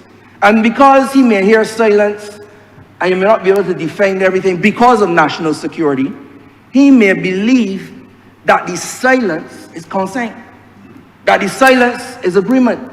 But we are a responsible government and we cannot respond to him in the way we would like to respond. But I like to say to him that let his heart not be troubled. What is his solution? What is his alternatives? He leads a party that ripped away Project Oasis from this country, take away university education, and come in here and criticize a government that seeks to lift up these same people out of their sin, but let he without sin. Thank you very much. We've had some workable solutions, and not mine alone. Could the collective brain power of people like Sir Roy Marshall, Sir David Simmons with the Green Paper on crime, Professor Corin Bailey, criminologist Kurt Allen, Cheryl Willoughby, and Kim Ramsey, senior lecturer Alana Griffith, and most importantly, the people that took part in all the consultations over the years. That is where that program came from. I want the honourable member to know that and understand that. I want the people to understand why crime is important. And I'm sorry that my time ran out because I have a lot more to say on that, but another time will come. So let me just say what I believe is the important part, and that is that I am happy that the program was able to use the Chicago Pride model in 2023, and we've been able to see the progress, and people could go and check the progress for themselves. I would like to say as far back as the 1990s, I have said that the late 1990s, in Youth Parliament, I said spending money up front saves your money on the back end. In other words, right, at the time they show statistics, every dollar spent on prevention meant that you didn't have to spend $10 in exclusive reactive policing and incarceration. And I underline exclusive, because the member would like you to feel that we trying out lock and liquor. Lock and liquor still in there. What we are saying is not only lock and liquor, that we can't just crime fight, we got to crime prevent. I don't want the member, I wonder if it's misinformation or disinformation. Misinformation is when you misunderstand something. Disinformation is when you purposely distort. That's it. But I have to close, ma'am. I know before you tell me to take my seat. And what is fortuitous, I must say this. I was shocked when the Honourable Prime Minister said that she engaged the Honourable Member on the education. Because I engaged the Honourable Member on crime. I said to him, the member before that you want to kick out, I was able to share with him some of the information so that when you criticize based on facts. So instead of a meeting with a crime thing, and I would check in with my authorities and see if we could share the information. And week after week, we say, yeah. So I don't understand. And then they don't even know the Prime Minister's belief is that education and crime, and I believe health as well, because we got things like COVID together, we got to work together. And the Prime Minister ain't just saying so, because my first official event with the Prime Minister was I, as feature speaker, will live up with her on a bipartisan move with the late Honourable David Thompson, where they came together and said we're working together on HIV. They sat at the same table to say that we are not going partisan on health. And I believe that health, education, crime should not be a political matter. Ma'am, I can close with these words, because I see you pulling your mic close. So I can close on these matters. I leave you with these words. I am peace, but when I speak, they are for war. Psalms 127.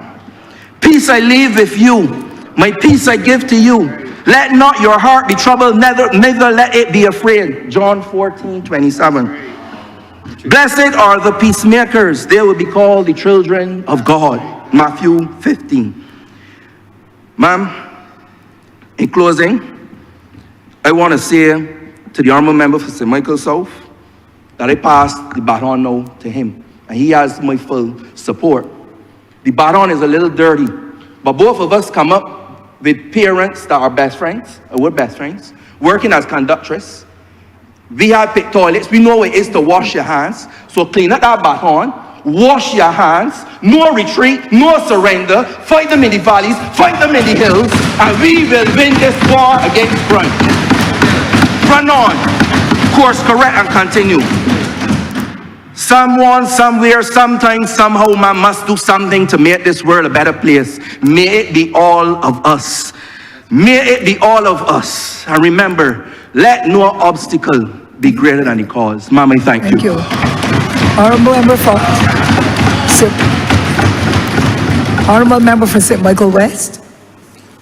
Thank you, Madam Deputy Speaker.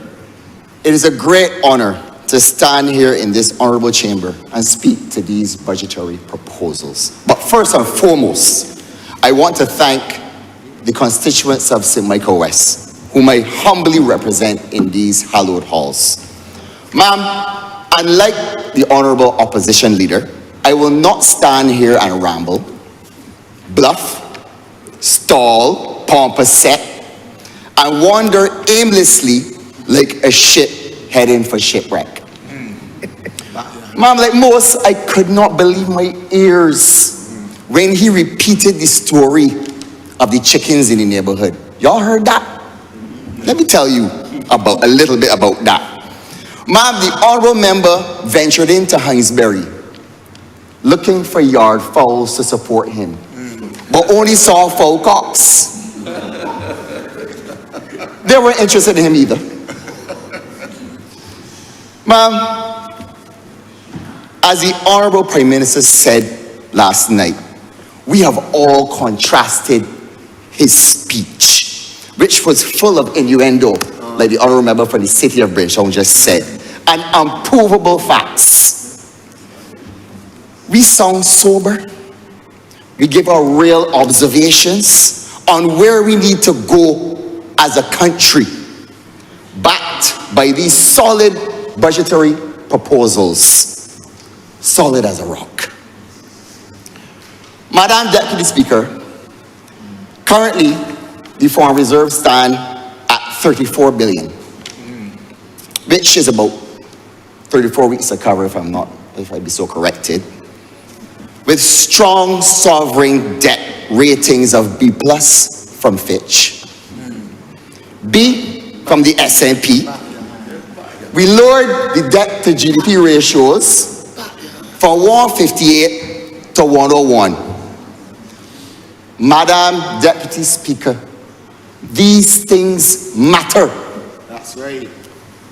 I can tell you this firsthand.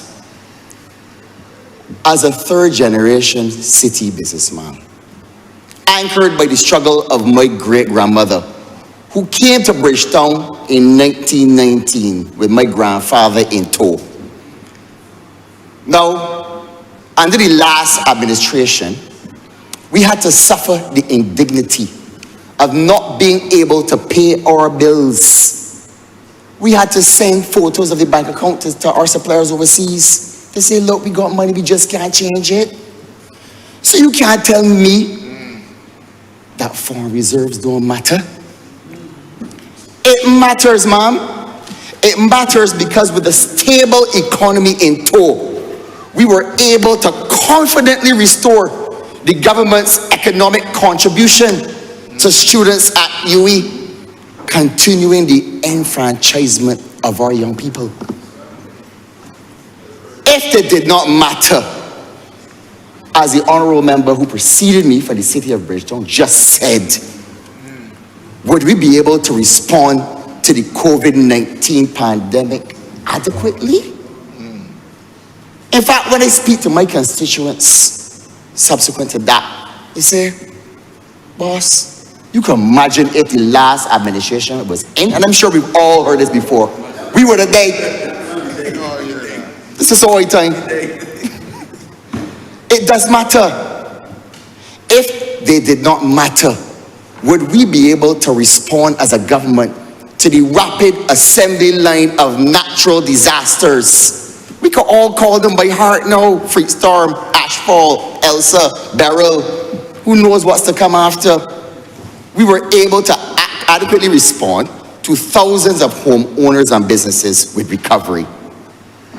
If it did not matter, how could we execute the groundbreaking and innovative debt for nature swap, allowing us the fiscal space to pay for the construction of the South Coast sewage plant? Let us not forget the sewage in the streets under the watch of the boys in the band. If it did not matter, would we have been able to offer salary increases to the public sector? We heard the commitment by the Honourable Member from Christchurch East Central to the Republic of Barbados to lower economic bracket workers, to increase the minimum wage by 2% annually, to put the framework in with review, cognizant of the increasing cost of living. Ma'am? Ma'am, it is the height of cognitive dissonance, intellectual dishonesty to say that foreign reserves don't matter, that we got too much. You would tell the average man on the street that he got too much money in bank account? That don't save for a rainy day? How could you say that? And to hear from an esteemed gentleman who had the responsibility of heading one of the most important, or the most important financial institution in this country previously say that we have too much reserves. Well, members, I am sure that if that gentleman had the foreign reserves that we had, he would have his feet on the table, smoking a cigar, drinking some brandy, celebrating. Madam Deputy Speaker, it's all right to say that the economic indicators are fine, and our stewardship has been good there. But what we need to do as a government is make sure that these tremendous gains translate to the economic well-being of the citizens of this country. Hence, the emphasis in the estimates on investments in the skills economy. This is something that I fully endorse.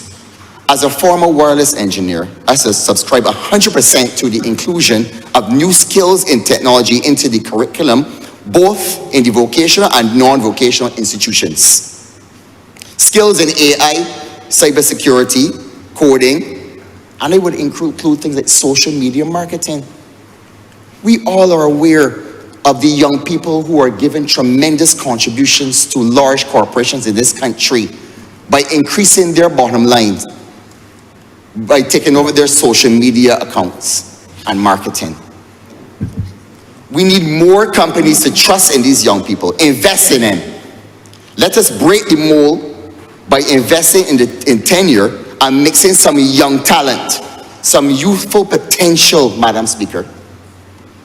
Government can equally be in the forefront by utilizing more young people in these emerging skills in our own ministries and agencies.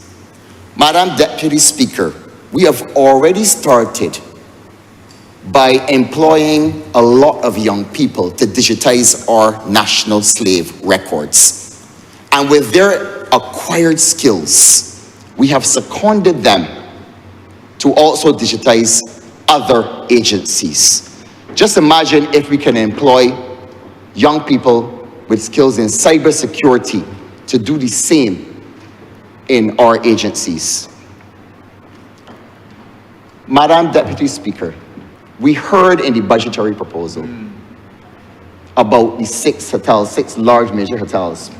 The Honourable Member from the City of Bridgetown alluded to them, and the tremendous boon it will have to the economy. So we also need to make sure that the skills economy includes the old school skills as well. Plumbers, carpenters, masons. We do not want our young people to miss the opportunity to be taken along in this economic boom.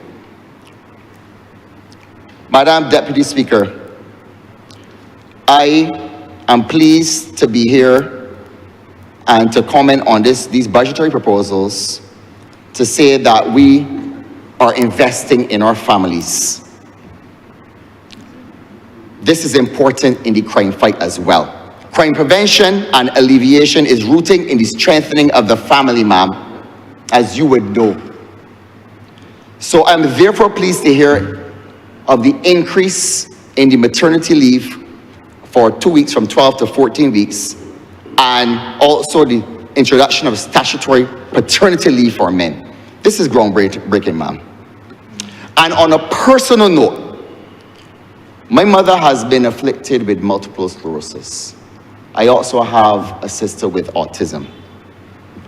Therefore, I commend the investment and implementation in last year's budget, as said by the Honourable Prime Minister last night, in the special needs grant and also the inclusion of these afflictions.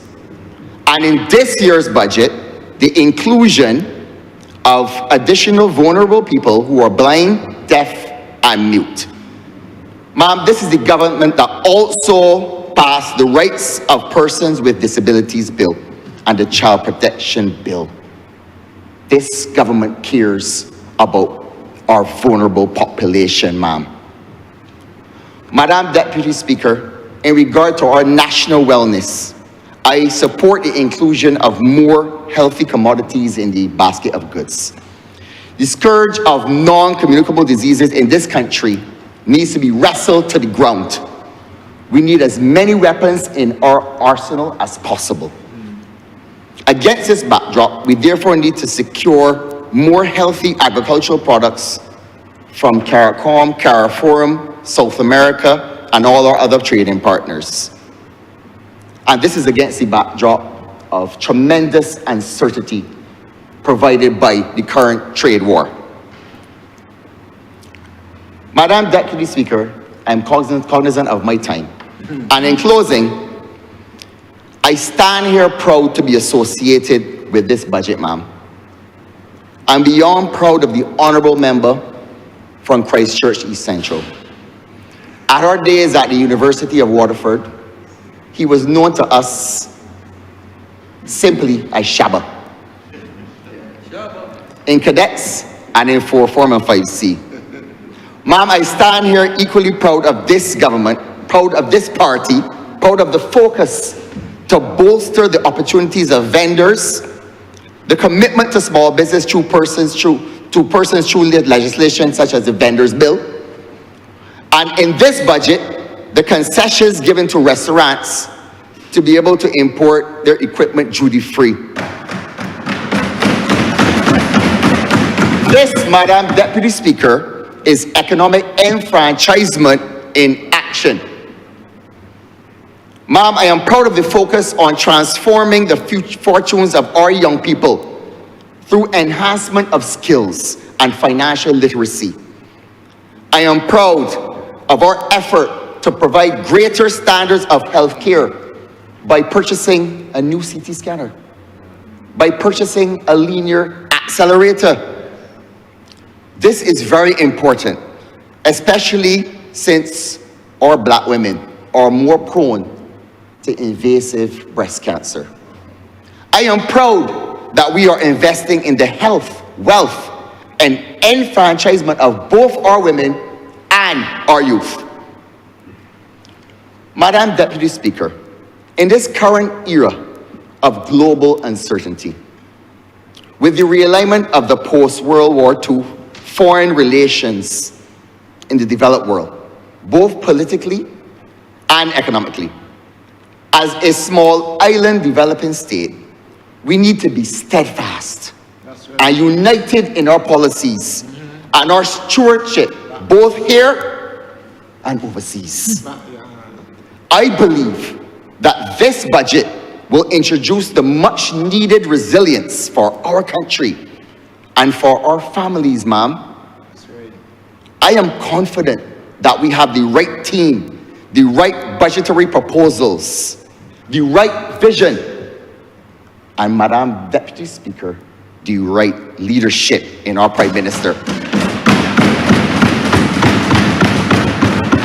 This is not an easy journey, ma'am, but with the resilience of our foreparents, our ancestors, we will survive them and thrive, realizing the promise of a great nation on that journey from 1966 as an independent nation to a republic, ever upward and onward.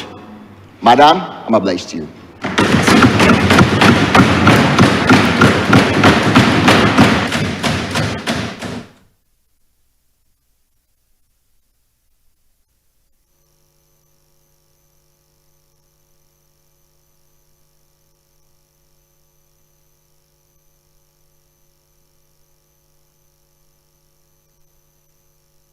Okay.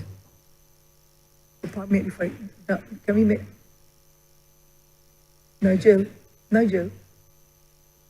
He's in. He's in. Honourable member for St. George North is joining us.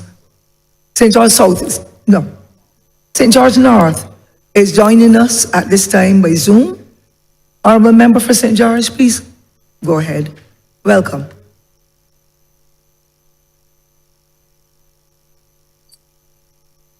Thank you, Madam Deputy Speaker. Madam, I am not physically in the Honourable Chamber today, but there was no way that I could miss an opportunity to contribute and stand in full support of the budgetary proposals and financial statements as presented on Monday. Madam Deputy Speaker, it is my view that the measures presented were not just solid, but they're people-centered, worker-focused, and a true reflection of this government's commitment to a journey toward building a sustainable, resilient, and inclusive future for our citizens, despite the difficulties which inherited back in 2018. So, Madam Deputy Speaker, I thank you for accommodating my contribution via Zoom. As I welcome the opportunity, I do so humble and eternally grateful to the people who have given me the mandate to represent on their behalf. I speak on my beloved constituency in St. George North, and I also speak on behalf of the constituency of the Barbados Workers Union.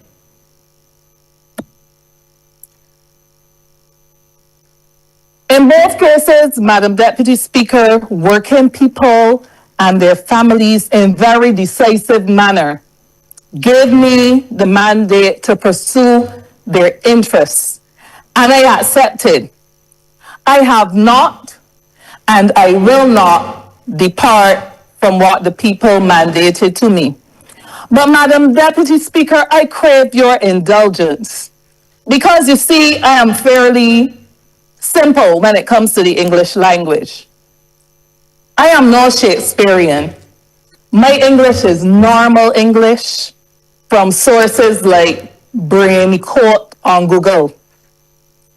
So, Madam Deputy Speaker, on Tuesday, I was in a time zone where I am now, 5 hours ahead, struggling to stay awake through the first part of what would turn out to be 10 hours of a rambling and exhausting presentation. To be honest, Madam, the presentation gave me more jet lag than the hours that I took to fly from Barbados to Geneva. Madam Deputy Speaker, as I struggled to stay awake though, I came across a quote from Brainy Quote attributed to Jerome Cady, which says, "It is a wise man who knows where courage ends and stupidity begins." That quote struck me because what we were all witnessing at the time was a presentation so committed to opposing for the sake of opposition that it ended up being void of substance and failing in what should have been the objective of showing people a better way. Madam Deputy Speaker, in keeping faith with my mandates, I don't have to fancy myself as an external critic whose role simply is to oppose.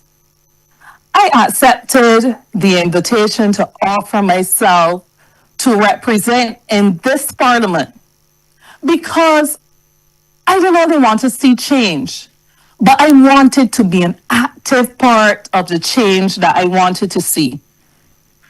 That did not render me powerless, as some may still say, but I wish to suggest, Madam Deputy Speaker, that it place me in a better position to stay true to the mission that I accepted as a young girl entering the Barbados Workers Union back in 2004. A mission to improve the well-being not of some, but of all Barbadians. So, Madam Deputy Speaker, I have been proud, therefore, during what is now just a little over 4 years as an MP, that I have been able to use my voice to influence in a very positive way a party empowered toward better identifying with and speaking to the struggles and aspirations of everyday Barbadians. And Madam Deputy Speaker, I am not infallible. This party in government is not infallible. And even when we still drop the ball, as a team, we're able to pick it back up, decide how we are going to course correct, and we keep moving forward. That is important. Madam Deputy Speaker, so I'm glad that I did not decide to sit outside of decision making where I can truly influence change, to stand or to sit where I can only make noise to oppose for the sake of opposing, offer no real constructive suggestion to carry this country and its people forward, and instead reduce myself to blabbering for hours as an empty vessel.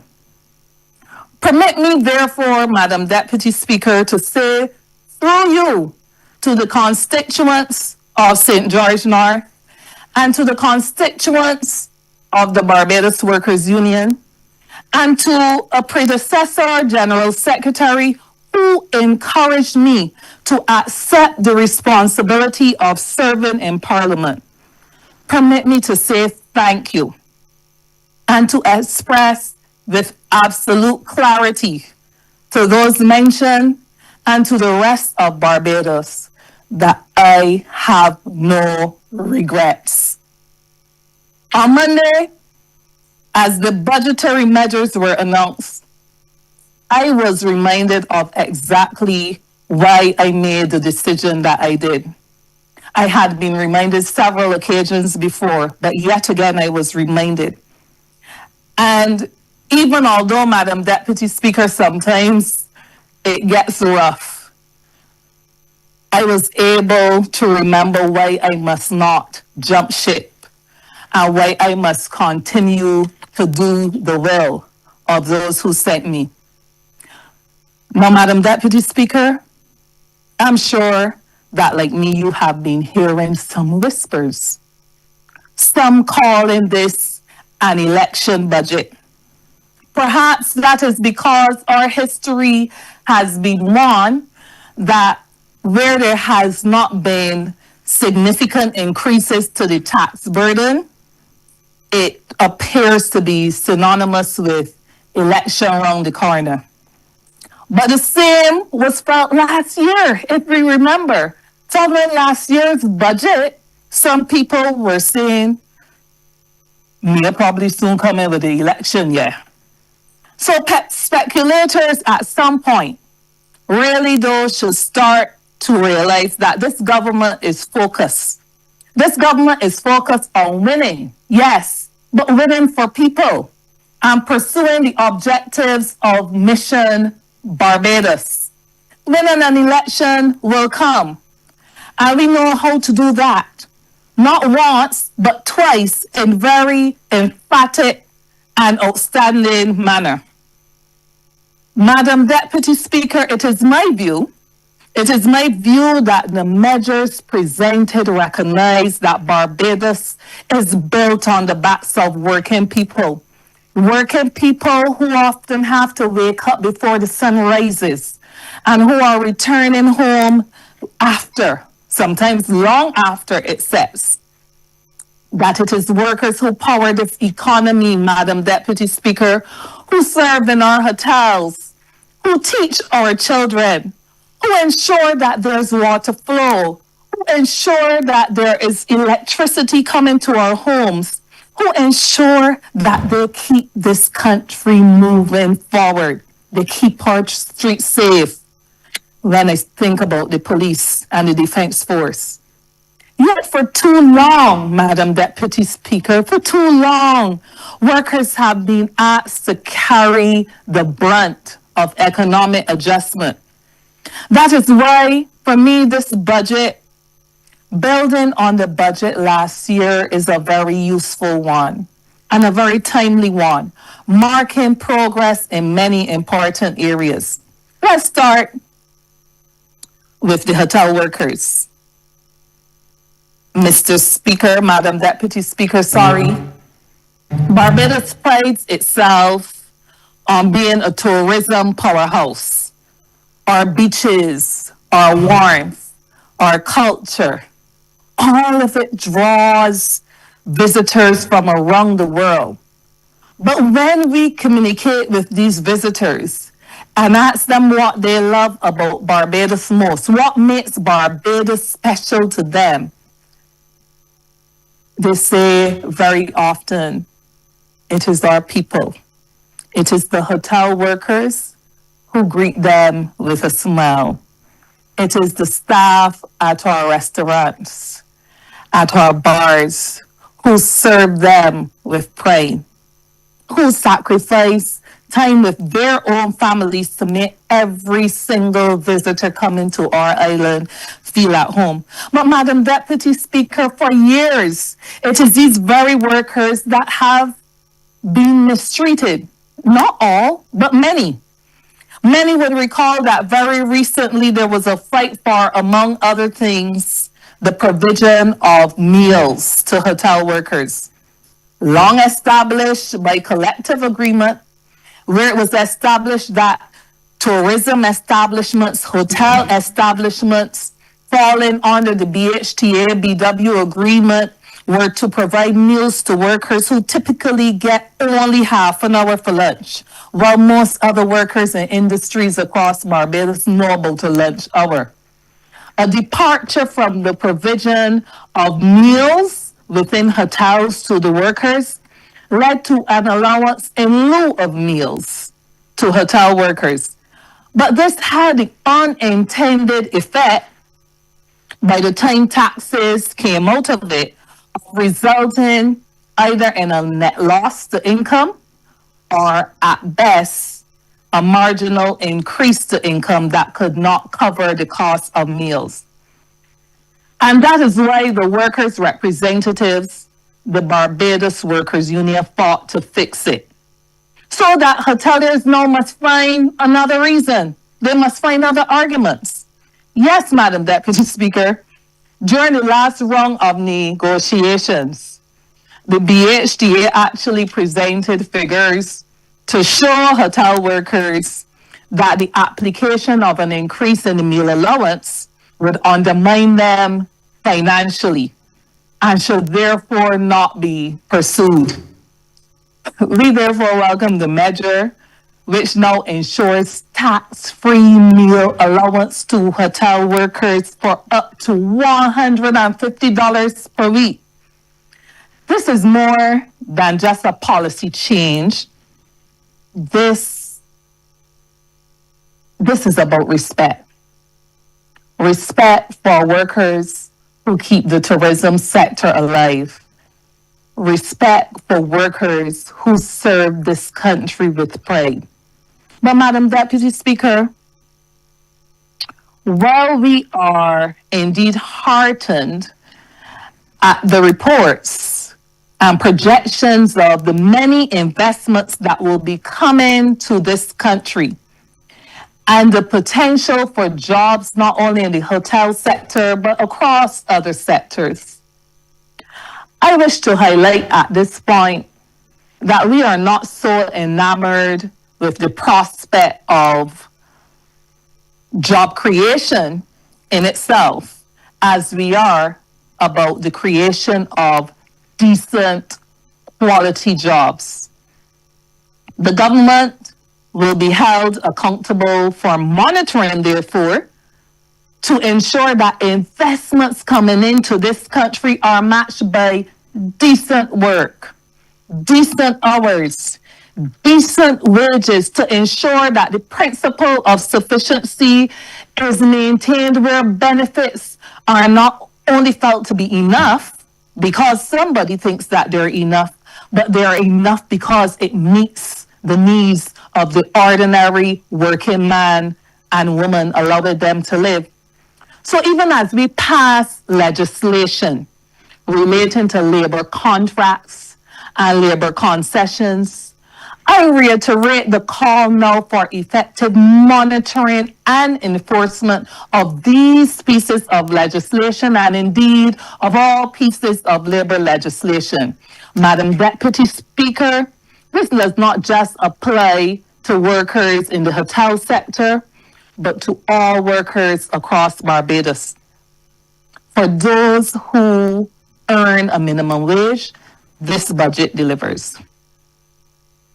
For those who are demanding better working conditions, this budget delivers. For those who have been calling for fairer treatment, better benefits, and policies that reflect the reality of their lives, Madam Deputy Speaker, this budget delivers, because a worker's dignity should never be left up for negotiation. This budget reaffirms the commitment of this government to protecting the dignity of workers and the dignity of people. Not only because, Madam Deputy Speaker, there is a tax allowance for trade union membership, and of course, I'm happy about that. It is certainly a welcome. But Madam Deputy Speaker, I refer to all the progressive measures that have been outlined. Permit me to turn to the expansion of maternity leave by 2 weeks and the introduction of paternity leave. These are monumental steps forward for working families in Barbados. Madam Deputy Speaker, while it certainly feels weird to be standing here making a presentation by Zoom, not feeling the energy from my comrades in the chamber, from other honorable members in the chamber, not knowing if people are shifting that we are applauding at all.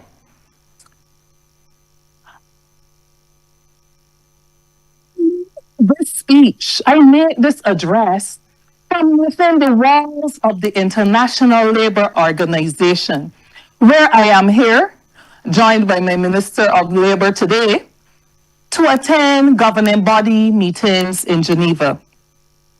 Indeed, it is within these very walls where conventions relating to working time and the employment of women are negotiated. So, Madam Deputy Speaker, I am therefore pleased. I am pleased that we announce measures related to maternity leave, that our maternity leave will finally come in closer conformity to the Maternity Protection Convention under Article 4 of Convention 183 on maternity protection, which when applied, entitles a mother to maternity leave of not less than 14 weeks. And Madam Deputy Speaker, I know you know what I'm about to talk about. This one was deeply personal for me, because I well remember when I had to drop my daughter off on the first day of daycare, when she turned exactly 14 weeks. Madam Deputy Speaker, 14 weeks is still barely enough, because one has not yet even fully adjusted to the reality of motherhood. I remember walking down the steps of Paradox that morning, my heart sitting high in my chest, my lip trembling, my eyes stinging, trying to convince myself that my little baby was going to be all right. But it was not okay. And I know that I'm not alone in that experience. Because, Madam Deputy Speaker, the reality of so many working mothers across Barbados is that their bodies have barely had time to heal. They have barely had time to bond with their newborn, to adjust to the overwhelming, beautiful, emotional, exhausting experience of new motherhood. Yet they are forced to leave their newborn babies behind in the care of others. Madam Deputy Speaker, the only thing that saved me from completely breaking that morning, if I'm to be honest, is a work stoppage at the Barbados Water Authority at Burmiston.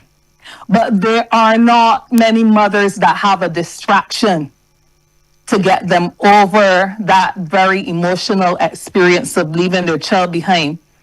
Not every mother gets a distraction from the heartbreak. Some mothers walk back to work with tears fresh on their faces or find themselves in cars and so on, trying to freshen up so that people can see that they had been crying. So 2 extra weeks may not seem like much to some. And the truth is, no matter how much time is given, it will never be enough. But when you have a newborn, every single day matters, because every single day represents the possibility of new firsts and a lifetime of missed firsts, a lifetime of bonding time that one misses out on in those special moments can never be reclaimed. So, Madam Deputy Speaker, for the first time in our history, we have paternity leave being introduced. 3 weeks for fathers, recognizing that raising a child, Madam Deputy, is not just the responsibility of a mother, but of a father. Fathers are also partners in caregiving. Honourable Member, I hate to interrupt you. Parenting, and partners in shaping the future. Honourable Member, I hate to interrupt you, but will you try to conclude, please, in the interest of time? And you're going fine. 2 minutes, 3 minutes, please. Madam Speaker, I am proud to be part of a government that is advancing toward a modern progressive approach that guarantees fathers the times to be present with their partners and to bond with their babies.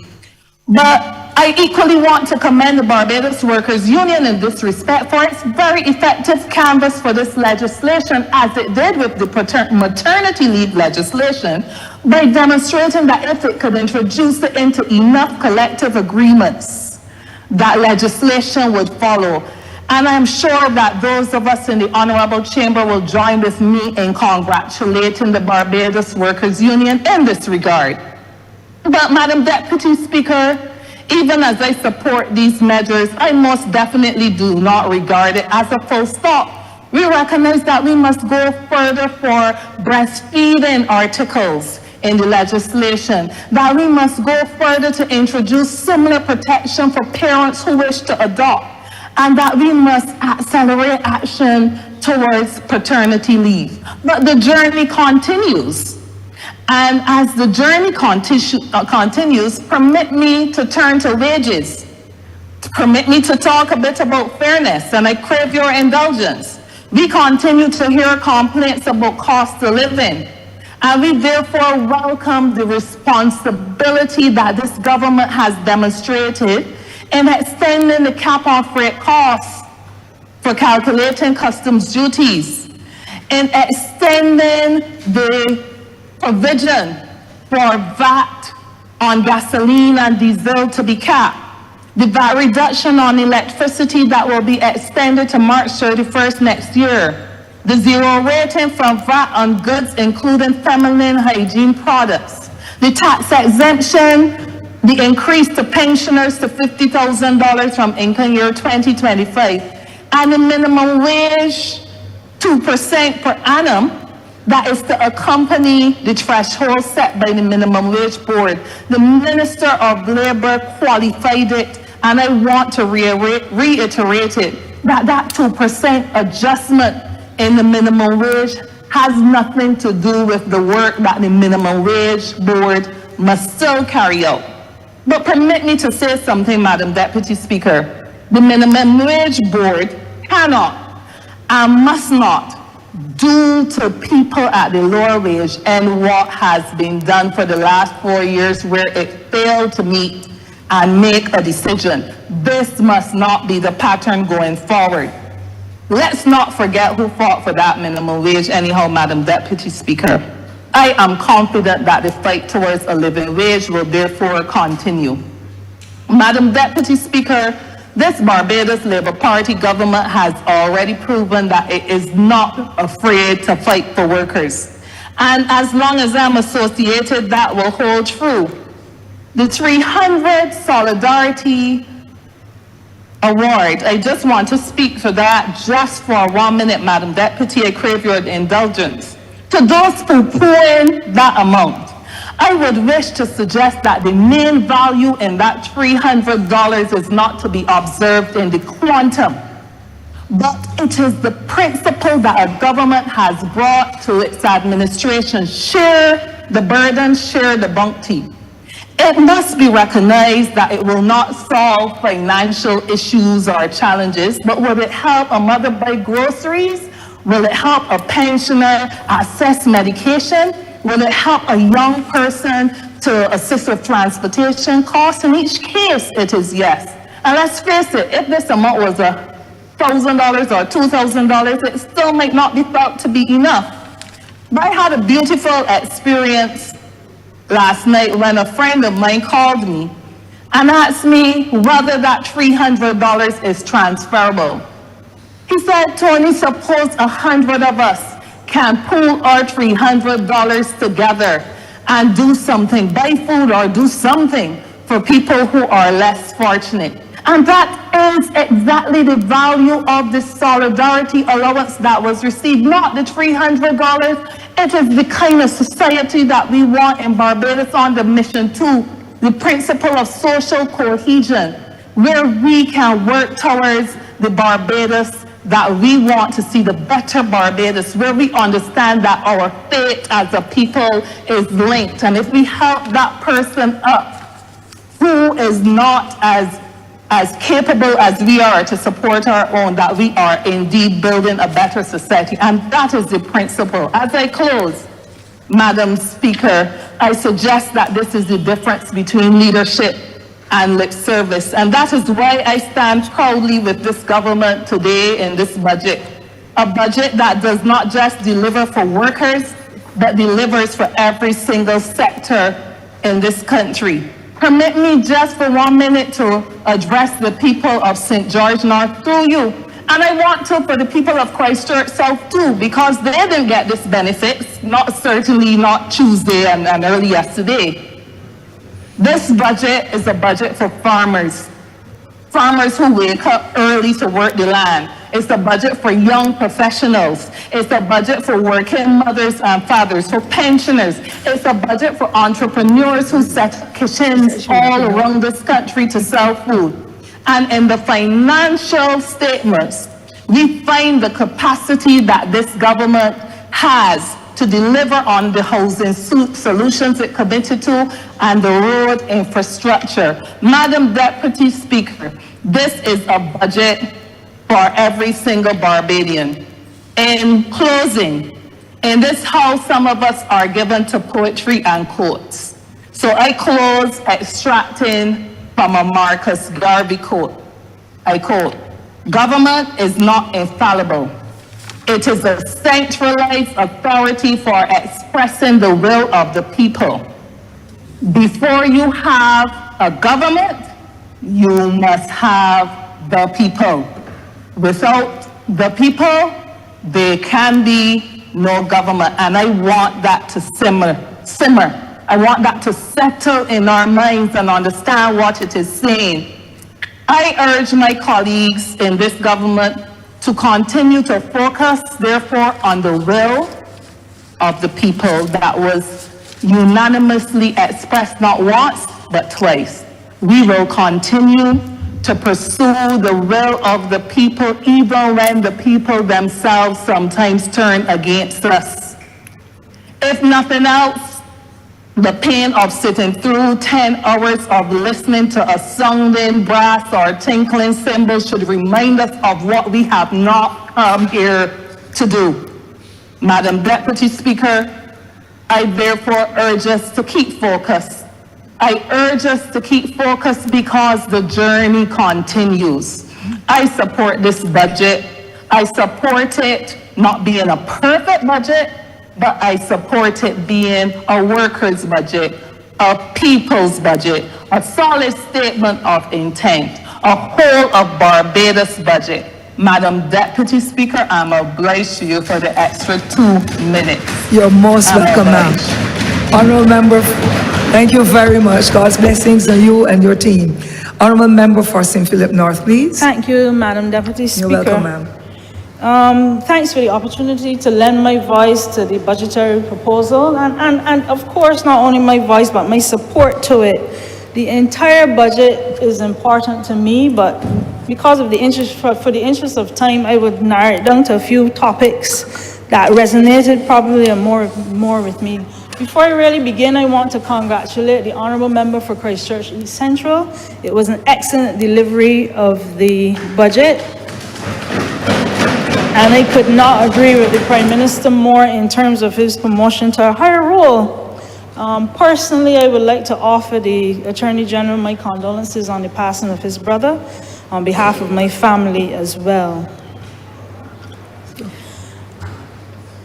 My constituents, like myself and all of us in here, have heard the budget, and it has caused many of them to be talking, to be thinking, and of course to be thanking. And I want to begin where my previous colleague, the Honourable Member for St. George North, left off with the maternity and paternity leave. She basically said it all, but I want to add that it is most appreciated. And I think the measures have long been coming. They're needed every day, almost every day. I meet parents, especially mothers, who are aggrieved by the fact of going back to work. And it's not only going back to work at 3 months, but some of them have been forced to take maternity leave from 6 weeks before actually delivering the baby, which means they have 6 weeks, only 6 weeks after, to get themselves in order, to make sure the baby is weaned onto the bottle, if it's not possible to store baby milk, to make sure a nursery is in place. And for new mothers, this is oftentimes when we see the tears. You know, Madam Deputy Speaker, of which I'm speaking, the tears, they're worrying about basically who the baby is going to stay with after they go back to work. And then the fathers, and a lot of people wouldn't believe it, in many institutions where the birthing centers, whether it be Queen Elizabeth Hospital, Bayview, and the others, one or two of them, well, mainly one, the hospital, is not always possible for the father to be present in the delivery room. And in my mind, that's, apart from prenatal, this is the time when the bonding at this stage is extremely important, the first hours to the first days and weeks of life. Many fathers do not get the opportunity to cut the cord. Many fathers do not get the opportunity to place baby on a bare chest to start the bonding procedure. Okay. Many fathers, when they leave the hospital, it's time for work. And they miss the first few weeks of life for that child. The mother also misses the father because, and this is probably jokingly, they want somebody to blame for the agony. And they feel you should stay home and do half of the work. But this is the kind of things that fathers have been missing out on over the last few years in Barbados, and I more than welcome the opportunity for them to be at home. And I want to put a plug here. It's not a plug, it's a negative plug. I have had instances where women have been forced, and this is in particular one banking institution.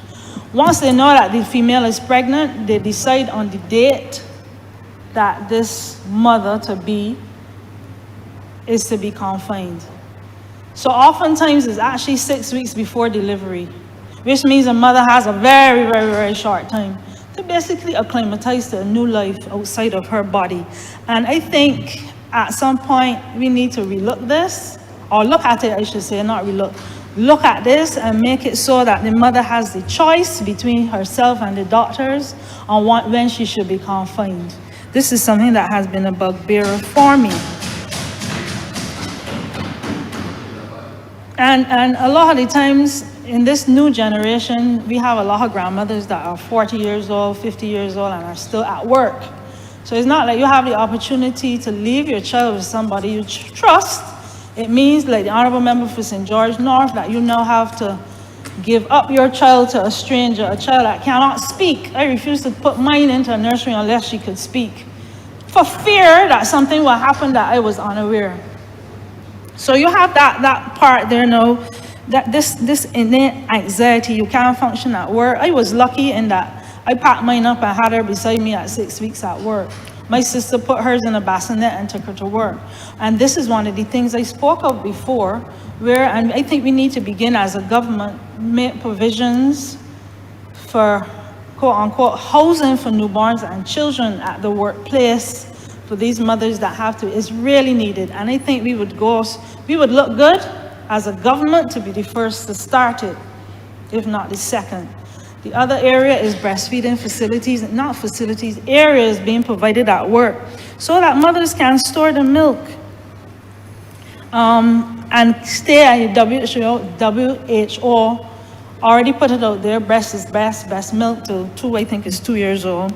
And in reality, this is very hard for mothers to breastfeed in our environment, in any environment ready for 2 years old. But it is my hope in the future, and I don't want to aggravate the Honourable Member who presented, but I hope at one point we will get to a 16-week maternity leave. That is my wish. I will speak about baby formula at some point in another part of my speech. The other thing that I would like to see is, especially since COVID, flexi time for mothers, where you can plan your day. If daddy's at home, you can be at work, things like that. Although COVID came, we have not been adjusting to the flexi time concept. And I saw a mother as a constituent, not as a patient, the other day, that was begging for another job because she works the hotel sector. And all supervisors are not always lenient. She has to work nights, shift system, and it is really taking a toll on her and her child. She has a disabled grandmother, so you can only imagine the angst that she has from day to day. I move on, Madam Deputy Speaker. I want to, on behalf of my constituents, thank them. It's a constituency where we rely a lot on farming for the decrease in the water rates from, what was it, $1.80 to $1. I'm told it was previously around 60 cents or so. But whatever we can get, we appreciate it. We can understand that farmers have been bearing the brunt of costs for seeds, cost of fertilizer, which I think has decreased, larceny to deal with, having to contend with monkeys. I defended them not so long ago. I'm not defending them anymore. That me know. I listen attentively, and we move on. I listen attentively to the comments on the hotels that are being reopened and those that are being built. And I join with you in congratulating our government for putting that in place. However, I am praying and hoping that we do not see another COVID, because we all know it's in recent memory what COVID did to the hotel sector and tourism. I sincerely hope that we could continue on the path and improve tourism, the arrivals and so on.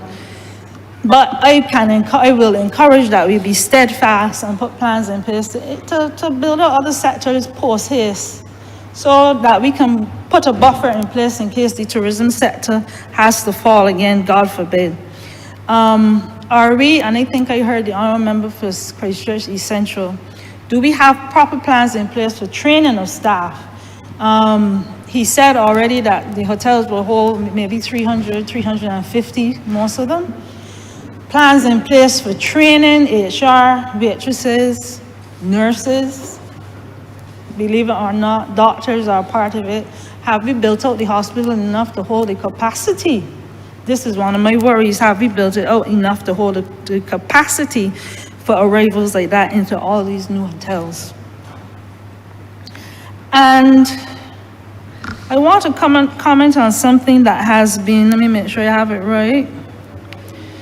Not yet. I put it here, and over the 10 hours of speeching from the honourable member for the leader of the opposition, if it's nothing else that I gain other than hope not to lose my voice in 10 hours, was that my job is to represent my constituency. And sometimes as a mother, and that is not a disrespectful term, as a mother of your constituency, the mother bear comes out in order to protect said constituents. I want, and this is something that has been burning me for a little bit. Yes, we have the hotels. And yes, the honourable member for Christchurch Central also said, this beach is mine, or something to that effect. Say again? This beach belonged to me, which is equivalent to this beach is mine.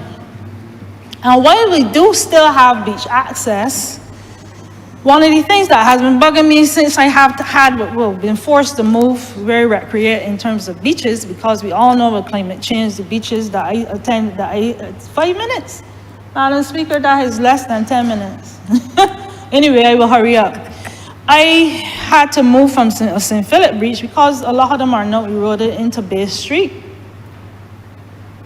Yes, there was access. I was about to enter the beach and met a lady with a foreign accent telling me I can buy chairs, I can rent chairs, which I did, and I'll tell you why in a minute. I walked onto the beach and almost the entire area of the beach was covered with rented beach chairs, tourists in them, and there's hardly a spot, and Barbadians are a shy group, that Barbadians can sit on the beach, and it is such an intimidating sight. You see a row of several beach chairs, and there's no space for you. I always wonder if I sit between one, what will happen? I think we need to look at that, because Bajans, although we can get on the beach, deserve a space on the beach for our children and to recreate. And this is something that has been bothering me. The other part I am concerned about, it might be a little too late now, is the windows to the sea. Once upon a time, and I know more about the South Coast and West Coast in terms of travel, I could pass the South Coast area after a long day at work at the hospital, for instance, and I can eyeball a blue sea, blue horizon, right far on waves crashing on the shore as I drove along the South Coast. I miss it. And that was something that was so peaceful for after a stressful day. I miss it. And I'm wondering going forward, as I said, it might be too late, but this is looking through the retrospective scope now. If the hotels could be put on the other side of the road so that we can still have the pleasure. And I know tourists come here for the sea and the sun and the beaches. And I think it's a great loss to us as a nation, as a people that live here, that we can no longer see that. I move on to health quickly, Madam Deputy Speaker. I am impressed with the 20% excise tax on salty snacks, following on especially from the increase in tax for these sugar-sweetened beverages. I am glad, of course, with the addition of the zero tax, the items that were mentioned. I'm a little confused about the sausages, as we were trying to get away from highly processed foods, so I think that needs to be looked at. And people, as I said, are listening and talking and thinking. I heard about the ground beef, but I think that has to be, I think it's important for us to let people know that we're not putting it there that you eat beef every day. At the same time, we still need to worry about cholesterol and the little trans fat it has in it. It has its benefits, but I think we need to buffer some of these things with information. Indeed, the current list is extensive. Fruits, I spoke to a supermarket owner last night, and he's gracious enough, and I congratulate him on telling me that there's no VAT on his fruits, ever, none of them. And I'm happy about that. I'm wondering why, and please correct me if I'm wrong, why can fruits and vegetables, or can canned and frozen vegetables are not zero rated. It has been proven that frozen vegetables could be just as nutritious as fresh vegetables, and I think that needs a relook. Baby milk, yes, is zero rated, but I took time, I was late for Parliament, looking into the supermarkets to really confirm the prices of some of this baby formula. The cheapest ones for 12 ounce is like $28. For 32 ounce, one of them is like $85. These prices are still very high despite the zero. I think we need to look at that. And I have an idea out of the box. You could laugh at it if you like, but we have been moved to drug formula where we rely on a lot of cheaper, and I say cheaper, not necessarily inferior, cheaper generic products. And that means we have to have a saving there. I'm thinking, why can't we do something as a government? And I can't say drug formula, but to have baby milk on a scheme like that where we can actually supplement the costs. Every mother cannot breastfeed all the time for various reasons. We need to do a little more. We're doing a lot, but I think we need to do a little more. Where's the front of package labeling that I know was approved? The reformulation, we had discussions when I was in health. Where's the promotion or more promotion for local products? We took away the salty and the sweet, but where's the promotion for local products, manufacturing, agriculture? Cancer is also an NCD. I had the displeasure in the last 6 months to witness 3 of my patients, all men, dying from 2 prostate, 1 pancreatic. One of them, we tried to get an appointment at the hospital, and he had the appointment about 6 weeks after his funeral. It was difficult. Referring is difficult. I understand the shorter staff, and every year we come into estimates saying the staff that we will get, but it's hard to actually see it. And I had the displeasure in here yesterday when another patient called to say he had just been diagnosed with prostate cancer. We need to do something about the follow-up for patients. I heard about the linear accelerator that was supposed to come in December, and now I hear it's coming in May. I am praying to God that it comes. There's a saying, I'm trying. I want to take up some more of the time that I know officially is allotted to me, where that can be. I hope it comes quickly because patients are dying. I want to get to, and this is from constituent and myself, up to the KIPO. A few words on KIPO on behalf of constituents. They're impressed with the reductions in penalties, and all are here listed in me. However, it was brought to my attention, and I have brought this in here before about the filing fees for the annual return. The filing fee is actually $100 to file. And it's shocking when you think the penalty for late filing is $10 a day, 7 days a week, as they say, including Sundays. It's capped at $3,000 per year. So I'm asking why in God's name a penalty of $3,000 is put on something that only costs $100 to file. In other words, a $3,000% more. And many have been disadvantaged with that. And then the waivers are almost impossible. I heard a whisper about something about waivers that the honourable member would do in his wrap-up, and I wait with bated breath.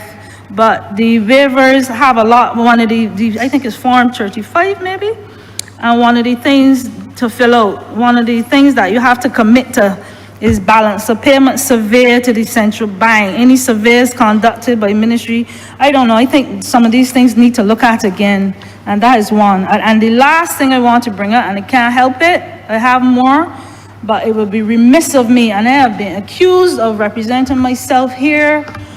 I have been accused of asking for arbitrary reductions. Madam Deputy Speaker, as I told you before, I was in more shock when I saw my land tax bill, the last 2 land tax bills, and I will not be quiet on it because a lot of my constituents are affected. Up to this morning, my arrears are still there. I am in arrears of, I believe it's $4,000 or something like that. Of course, interest is being added to that, and I am not the only one. I have written letters. I made it my point to have a look at BRA online and their values, efficacy and effectiveness, customer service, empowered staff, values of fairness, nope. As the honourable member said, not checked. Accountability, not checked. Integrity, not checked. Nobody, and you know, before we had the St. Philip Speaks, I got a call from the Revenue Commissioner.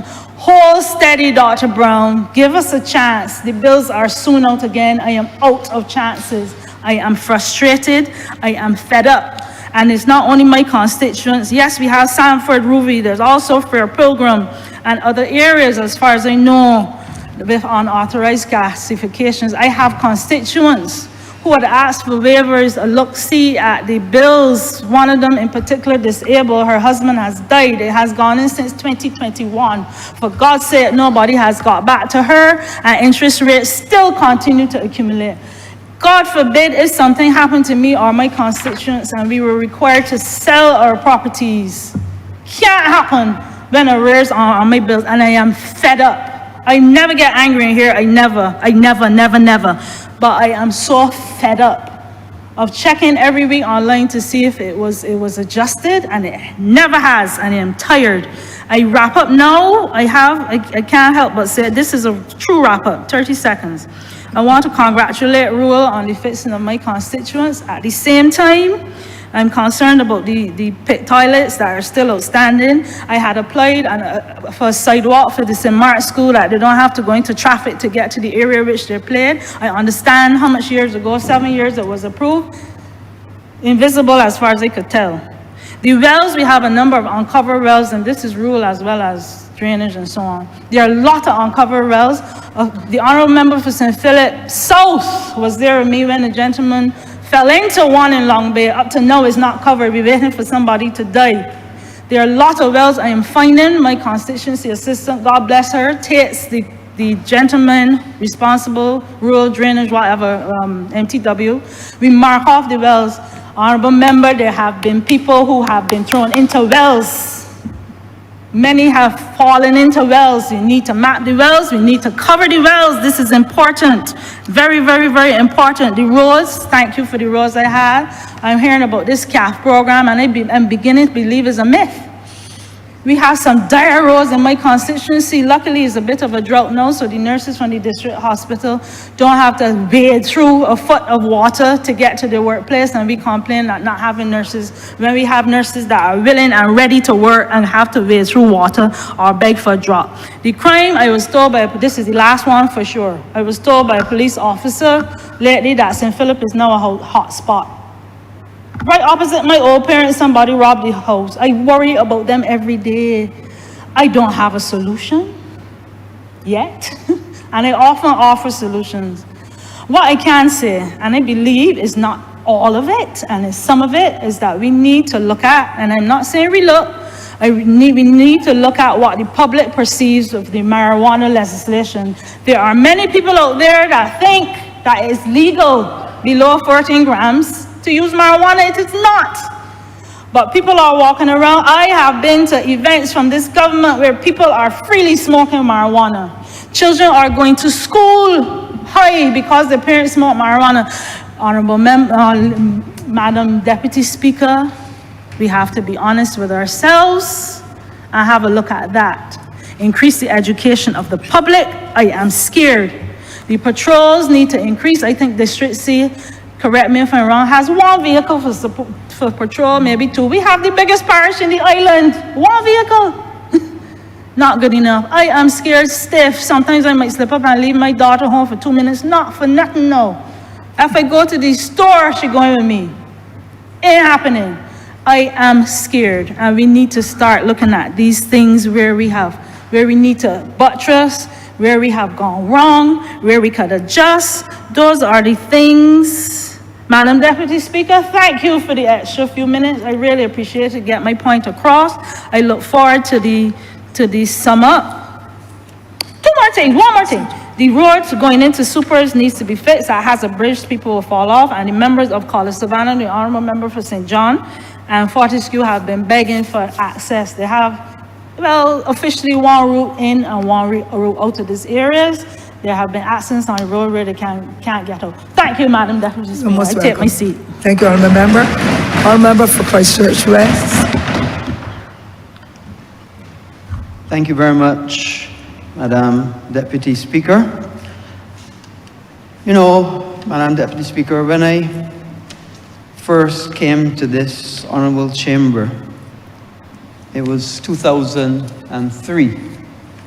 So you can imagine how many times I have stood here and given a response to a budget debate, both from the back bench, from the opposition benches, and from the front bench. And I think also as well, Madam Deputy Speaker, I have to join with what the member for the city of Bridgetown said.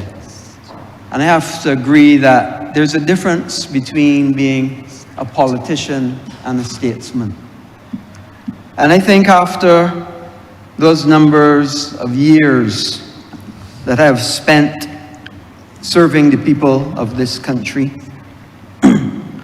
I've come to be able to judge people who could be politicians and who could be statesmen. And let me say, Madam Deputy Speaker, that this Barbados Labour Party is full of members who are statesmen and stateswomen. I can definitely say, and I may say, Madam Deputy Speaker, that I specifically asked to speak in this position, to be able to anchor the young members of Parliament that have come to serve the people of this country. And every single one of them have provided certainly a presentation that has been with distinction. And in this segment, from the member for St. Andrew, to the member for St. John, from the member for St. Michael Northwest, to the member for the city of Bridgetown. In this segment, for the member for St. Michael West, the member for St. Philip North, the member for St. George North, all of them, every single one. And I'm proud to say that the Barbados Labour Party for the next generation is in good hands. Now, I can't look to the future without remembering the past. And the gentleman that I replaced in 2003, and forgive me for calling his name, Sir Henry Ford, he served this country, he served this party with distinction. And he will always be remembered as a true statesman of this country. He has given budget replies, not going 10 hours, but giving substance, and budget replies that give impact, that made a government stand up, think, and change position as necessary. And between him and the then member for St. Philip and the then member for St. Thomas, although there were three, they were as strong as the rest on the other side. And they kept Barbados on a stern and steady keel. I can't say the same for the presentation that we had to endure for 10 hours over the last couple of days. Madam Deputy Speaker, a lot of members spoke about the 6 hotels. And let me use this opportunity to salute the members of the Office of Infrastructure and Planning, because it is a lot of their work through the Planning Department and putting all of the various moving parts together that we were able to get those hotels started in a good and timely fashion. But let me say, Madam Deputy Speaker, that is 6, but they got 3 more in the pipeline too. So let me put people on notice that it's not going to be 6 hotels by the end of December of this year. But I anticipate, once everything goes to plan, and I believe that it will, that by December of this year, we will, for the first time in the history of this country, have 9 hotels simultaneously building across this country. And for the avoidance of doubt, so people understand what the others are, the Four Seasons Hotel, where the Four Seasons was, a new hotel by the name of Montage is expected to start construction there very, very shortly. where Haywoods was, which was another hotel previously. So not all are greenfield sites. A lot are brownfield sites as well, where hotels were before, and we're either renovating or getting new hotels built on sites that already had hotels. Beaches, as you've seen, is going to go there. And then the Banana Boat site on Maxwell Coast Road, a third hotel, Odyssey, is going to go there. But let me say, Madam Deputy Speaker, these hotels will bring over 4,000 jobs to this country.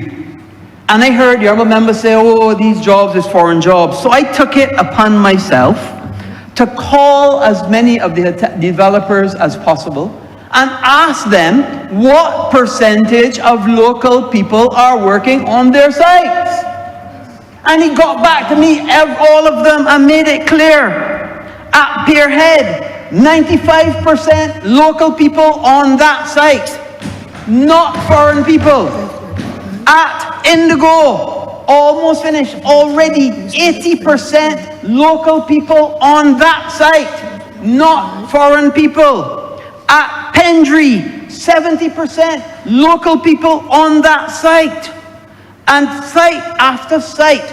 At, what was the other one? At Wyndham, yes, we had the Chinese.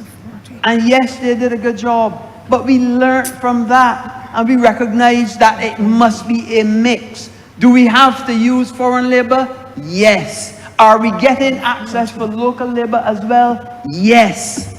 Because it is a win for all of us. And let me be clear. Let me be pellucidly clear, Madam Deputy Speaker. Governments have all sorts of ways to get money. Governments can raise money by taxes and levies. Governments can borrow money. And we saw from the previous administration, governments can print money too. So governments have all sorts of ways to get money. Show me the government that can print a job. Show me the government that can print a job. No such government. Show me the government that can borrow a job. No such government. So I want everybody to hear and hear me clearly. The most important thing that a government can do is to make sure that its people have jobs. Have jobs. So they can keep their family fed.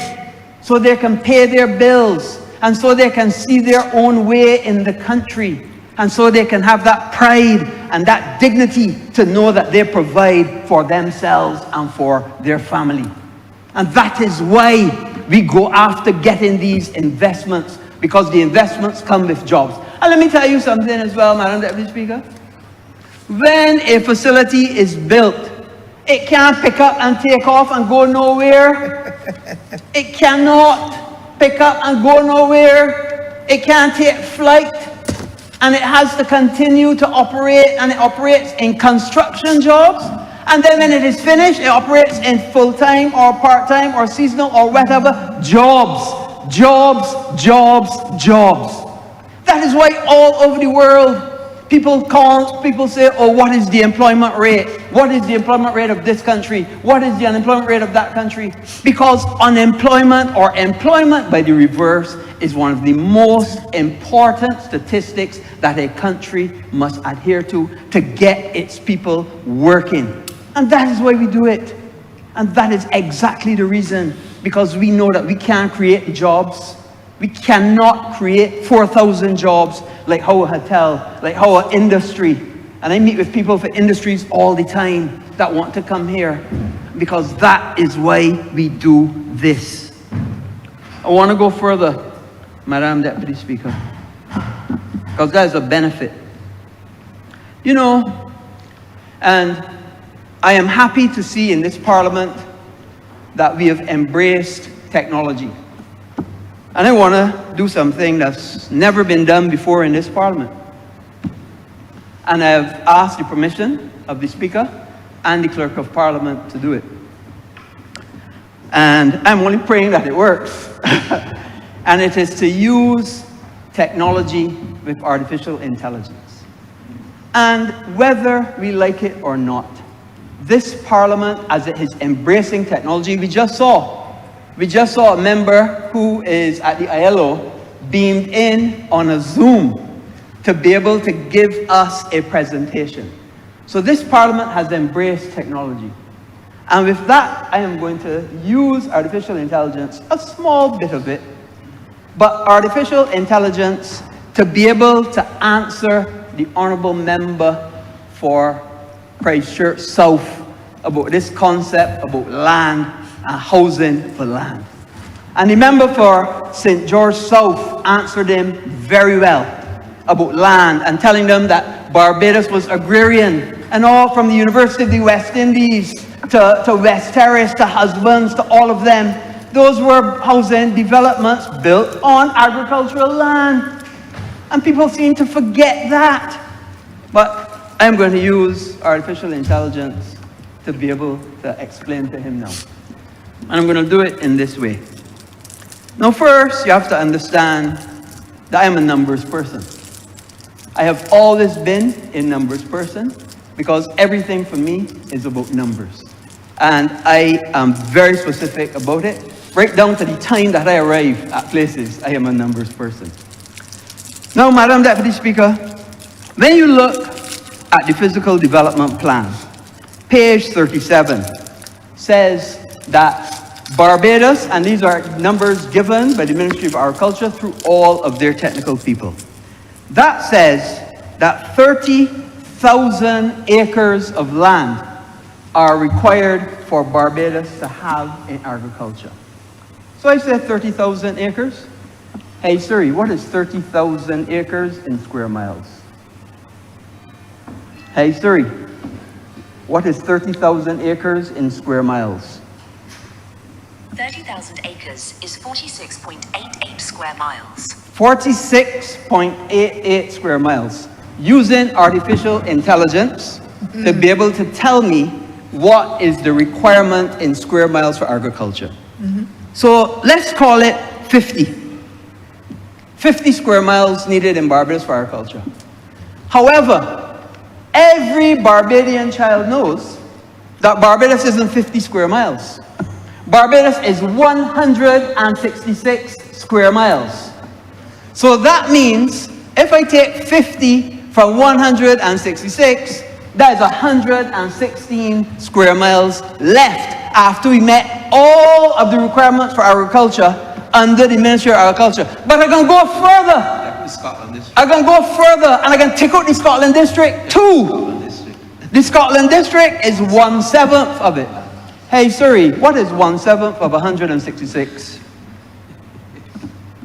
1/7 times 166 is approximately 23.7. 23 square miles. So if I take the 50, and I made it 50, and I take the 23, so we're down to 90-something, 80-something square miles. Okay, that sounds like not a lot, but you know what? We are building 10,000 houses at 6,000 square feet, because the average house spot is 6,000 square feet. 10,000 by, I know it's because somebody is 4,000, by going high. 10,000 by 6,000, well, I know that is 60 million. So 60 million square feet. But how much square miles that is? How much square miles? Anybody know? Let me ask artificial intelligence. Hey Siri, what is 60 million square feet in square miles? 60 million square feet is 2.15 square miles. Good gosh. Good gosh, Madam Deputy Speaker. So you mean to tell me you got 90 square miles left after you take out all the Scotland District, after you take out all the agriculture, you got 90 square miles left and 10,000 house spots for the people of Barbados is only 2 of that 90 square miles? You mean to tell me you can't give the people of Barbados 2 square miles? You mean to say 2 square miles? Out of the 90 you got left, after you take out everything for agriculture, after you take out everything from the Scotland district, people need to get it down to the numbers. People need to get it down to the numbers. And when you understand the numbers, then you understand a few 2 square miles for the people for houses is a small amount in comparison to empowering the people of this country. A small number. And I'm sorry, because you cannot refer to members when they're not in their seat. But I would wonder what the honourable member would say, and I hope he's listening, because I hope that he would never come back to this debate about how much land coming out of agriculture for houses. And let me tell you, this is not the first time, because I did this to the planning board as well. I did this to the planning board because I explained to the planning board that when we take agriculture, land that is agriculture, which was always agriculture, all of Barbados, and we put housing, it is a small amount in comparison, and we still have the 40 square miles left for agriculture anyway. So don't let it be a problem anymore. Don't let it be a problem anymore. Let it be an opportunity for us to empower the people of this country by getting them houses on a little 2.5 square miles. 2.5 square miles. And I want people to learn and understand that. Very, very important. Well done, sir. Now, Madam Deputy Speaker, I heard very clearly the honourable member say he has a right to be wrong. I heard him say it multiple times. The honourable member for Christchurch South on multiple occasions has said he has a right to be wrong. Well, as I was about to say, he has fully exercised that right over 10.5 hours. Fully exercised the right. More wrongs came out than right. I don't know, you know, when they speak of another person in the North Atlantic, they normally count the number of untruths. And after a speech, you hear how much untruths or how much fact-checking was done.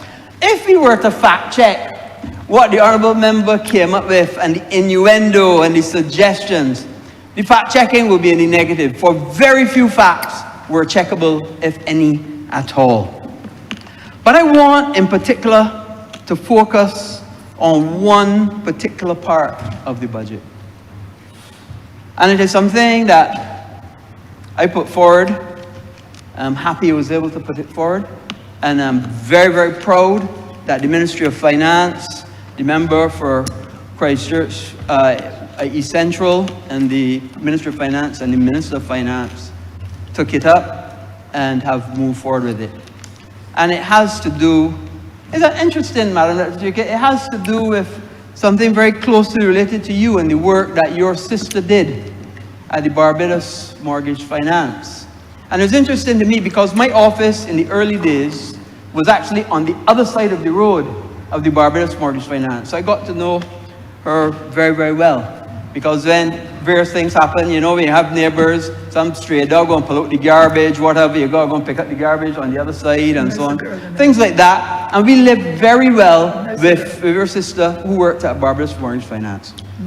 And you know that Republic got the benefit of Barbados Mortgage Finance. And when I met with the Bankers Association, I would always ask, why are you not doing 100% mortgages? Why are you not doing 100% mortgages? Because if you can do 100% mortgages, people that are paying rent in this country, paying rent, more rent than if it was a mortgage. More rent than if it was a mortgage. So if you could do 100% mortgage, people could take what they're paying as rent and pay as mortgage and still got some money left in the pocket. And you know what all of them would say? Oh, the only body that could do it is Republic, because they have this mortgage insurance act that they put some of the money, pay insurance, and put it into a fund. And I said, well, why are you not doing it? And I called the bank. I don't want to call the names in here because they said I'd always give them trouble. So I said, bank number 1, why are you doing it? Bank number 3, why are you doing it? Oh, because we don't have access to this. So I went, did the research, and I put it forward.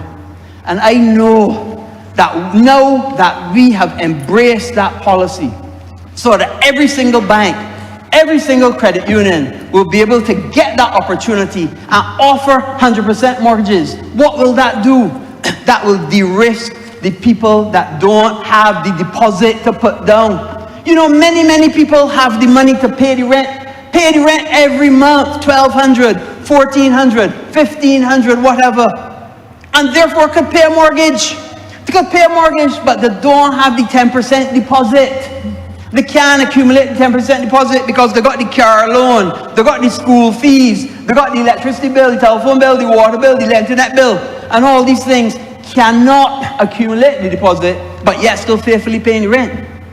So therefore, those are prime people that could benefit from a 100% mortgage. And I want to see in this country, and all of the measures, and the Ministry of Finance went further than even what I was saying, because they even changed the taxable amount to encourage the banks and the credit unions to do 100% mortgages. And I think what we should do is have a register of how much 100% mortgages they have now, what has the benefit of these measures been, to see that we could take it to a larger number of people benefiting for 100% mortgages. Because when we move to build the 10,000 houses on the 2.5 square miles, when we move to do that, then we give people a chance to own a piece of this rock. We give people a chance to empower themselves. We give people the chance to build equity so that they then have something that they could go and take to the bank later on, to borrow on, to be able to add on another bedroom, start a business, support the children, bequeath to the children when they're gone. All of these things, by having that little conveyance through a 100% mortgage, through a stroke of a pen by a minister to change an act so that more people could benefit for 100% mortgages. This is a fundamental change, and it has the possibility to change the landscape of a whole nation. A whole nation. You know, I say all the time, when I was an oral surgeon, Madam Deputy Speaker, I could only help those who I could touch, who my hands could touch, because God had given me a skill that I could provide a service to the people of this country. But it was limited to who my hands could touch. But the difference is, in politics, by the stroke of a pen, you can change a whole nation. And this budget, this will change the temperament of a whole nation. This budget is a budget of vision. And let me tell you, Madam Deputy Speaker, you know, whenever I go to Solidarity House, and I am a proud union supporter, and as anybody knows, the Barbados Workers Union and the Barbados Labour Party were one. And when you go into Solidarity House at the Barbados Workers Union, big on the walls, without vision, the people perish. This Barbados Labour Party has vision. That budget was visionary. The other side, no vision at all. None. No vision. None. And the sad thing about it is, Madam Deputy Speaker, is without vision, the people will perish. So we need to continue the support.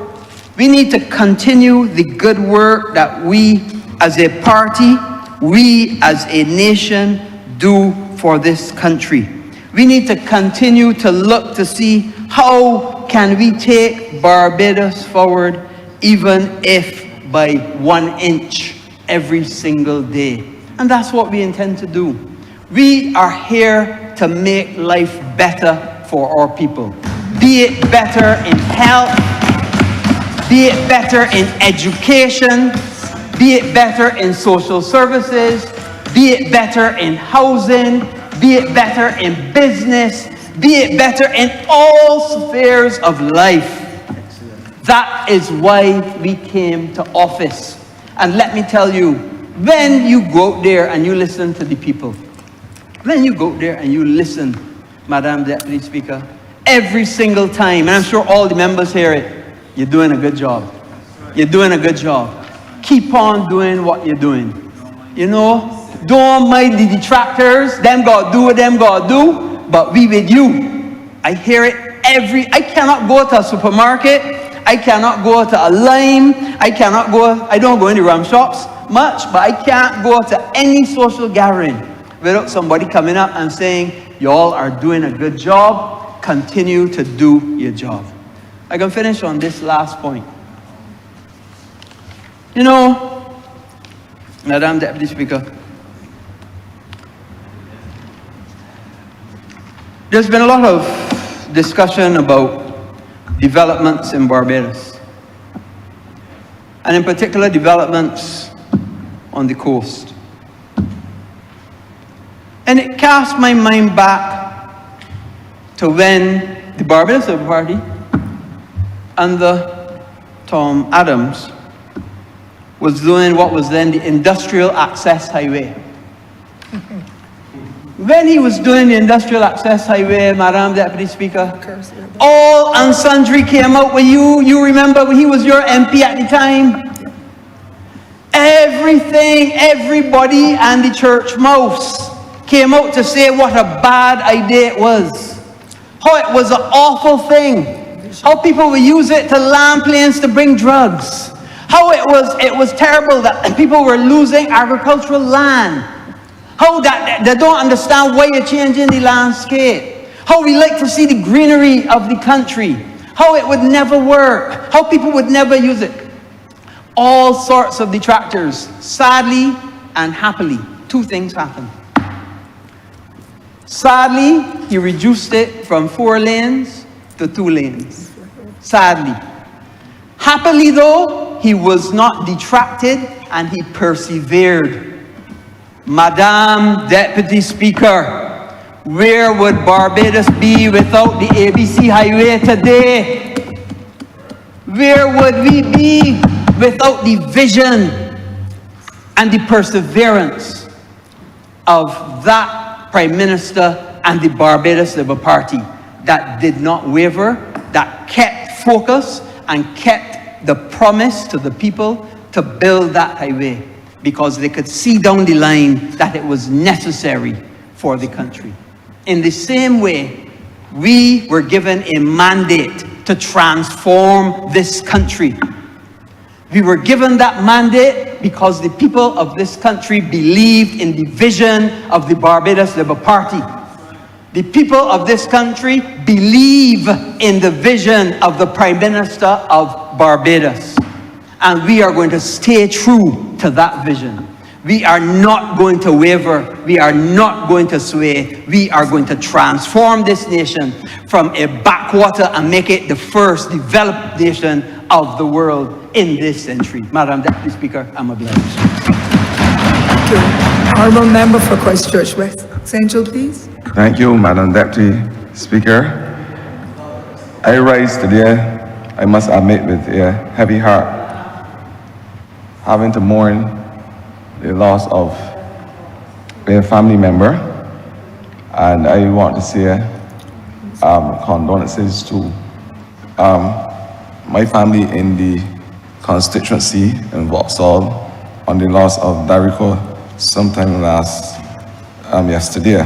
And also, I want to say condolences as well to the family of Patricia Mack, who, as I would describe it, was definitely a champion on behalf of our fisher folk. Mr. Speaker, allow me also to raise this red flag today to also say a special thanks to those constituents who showed the resilience and came down to support me on Monday at our budget presentation. I want to thank them from the bottom of my heart. I also want to say a special thanks to Mandaman himself, my colleague and brother from Christchurch East Central, who delivered on Monday a budget for Tuesday, Wednesday, Thursday, Friday, Saturday, and Sunday, must I admit, a budget for 365 days of the year. I want to say thanks to the Member of Parliament for Christchurch East Central. Job well done. But coming out of the budget, one word stay frontal in my mind, and that is resilience.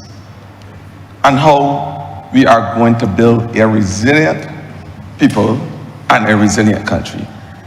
It stood out in my mind, and it took me to the words of the American author and the motivational speaker, David Coggins, when he said, resilience is but a choice. It is choosing to rise above your circumstances, no matter how difficult they are, so that you can become the person you were meant to be. So that you can become the person you were meant to be. The Member of Parliament for Christchurch East Central delivered a budget that every Barbadian could become the person that they were meant to be. That every Barbadian can realize the Barbados dream under a government that, on principle, cares about their interests. And I want to say to the Member of Parliament for Christchurch East Central, you have made every single Barbadian proud. I also want to say, because the word, as I said today for me, is resilience. You saw in the budget about plans as it relates to social resilience.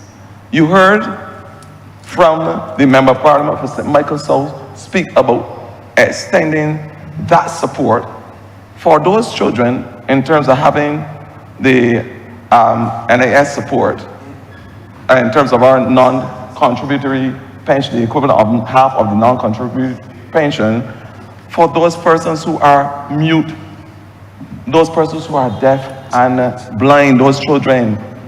We have now extended that. We have made provisions for persons. You heard everything from disabilities. We have opened up the social network so we can support those persons who adopt children, where they'll be given now $200 a week to help support those families. You've heard about the centers of excellence that we will create for persons who are most challenged, especially those in the twilight of their years, the elderly. Social resilience. Then we went across the other sectors. We went to the Ministry of Health, and we said, as a nation, which of course is prone to chronic non-communicable illnesses, and diabetes being at the forefront, that there must be a project in place to provide for podiatry and for care, so that persons who are suffering with circulatory type conditions, peripheral vascular disease, etc., can be given the treatment that they deserve. That's what we said as a caring government.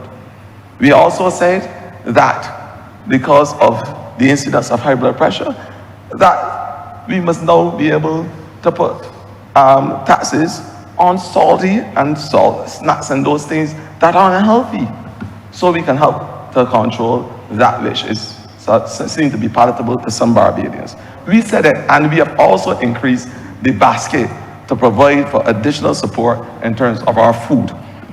This is a government that cares and understands the importance of resilience in the health sector. We've also said that in terms of our housing stock, because we must have housing resilience, and not only from the truss anchors and the rafter connectors to prevent the destruction of our roofs from the hurricane, we have said as a caring government that we will use what we call a resilience and regeneration fund, so we can help open the network to support those persons, so that we can help build the infrastructure and help them to rebuild their homes, even in terms of emergencies. That is what we said as a government. again, resilience with regards to housing, and of course, water resilience. We know full well that we are considered about the 15th most water scarce country in the world. And we have said that each Barbadian must play their part in order for us to have water conservation at the forefront of our climate change efforts, and our resilience to our climate change. That is what we have said. So along with having, and you heard the Prime Minister spoke about it last night, the only way we can have those debt for climate and debt for nation swaps is if we engage persons. I said already in this August chamber that the Prime Minister is a true Shirley Chisholm girl.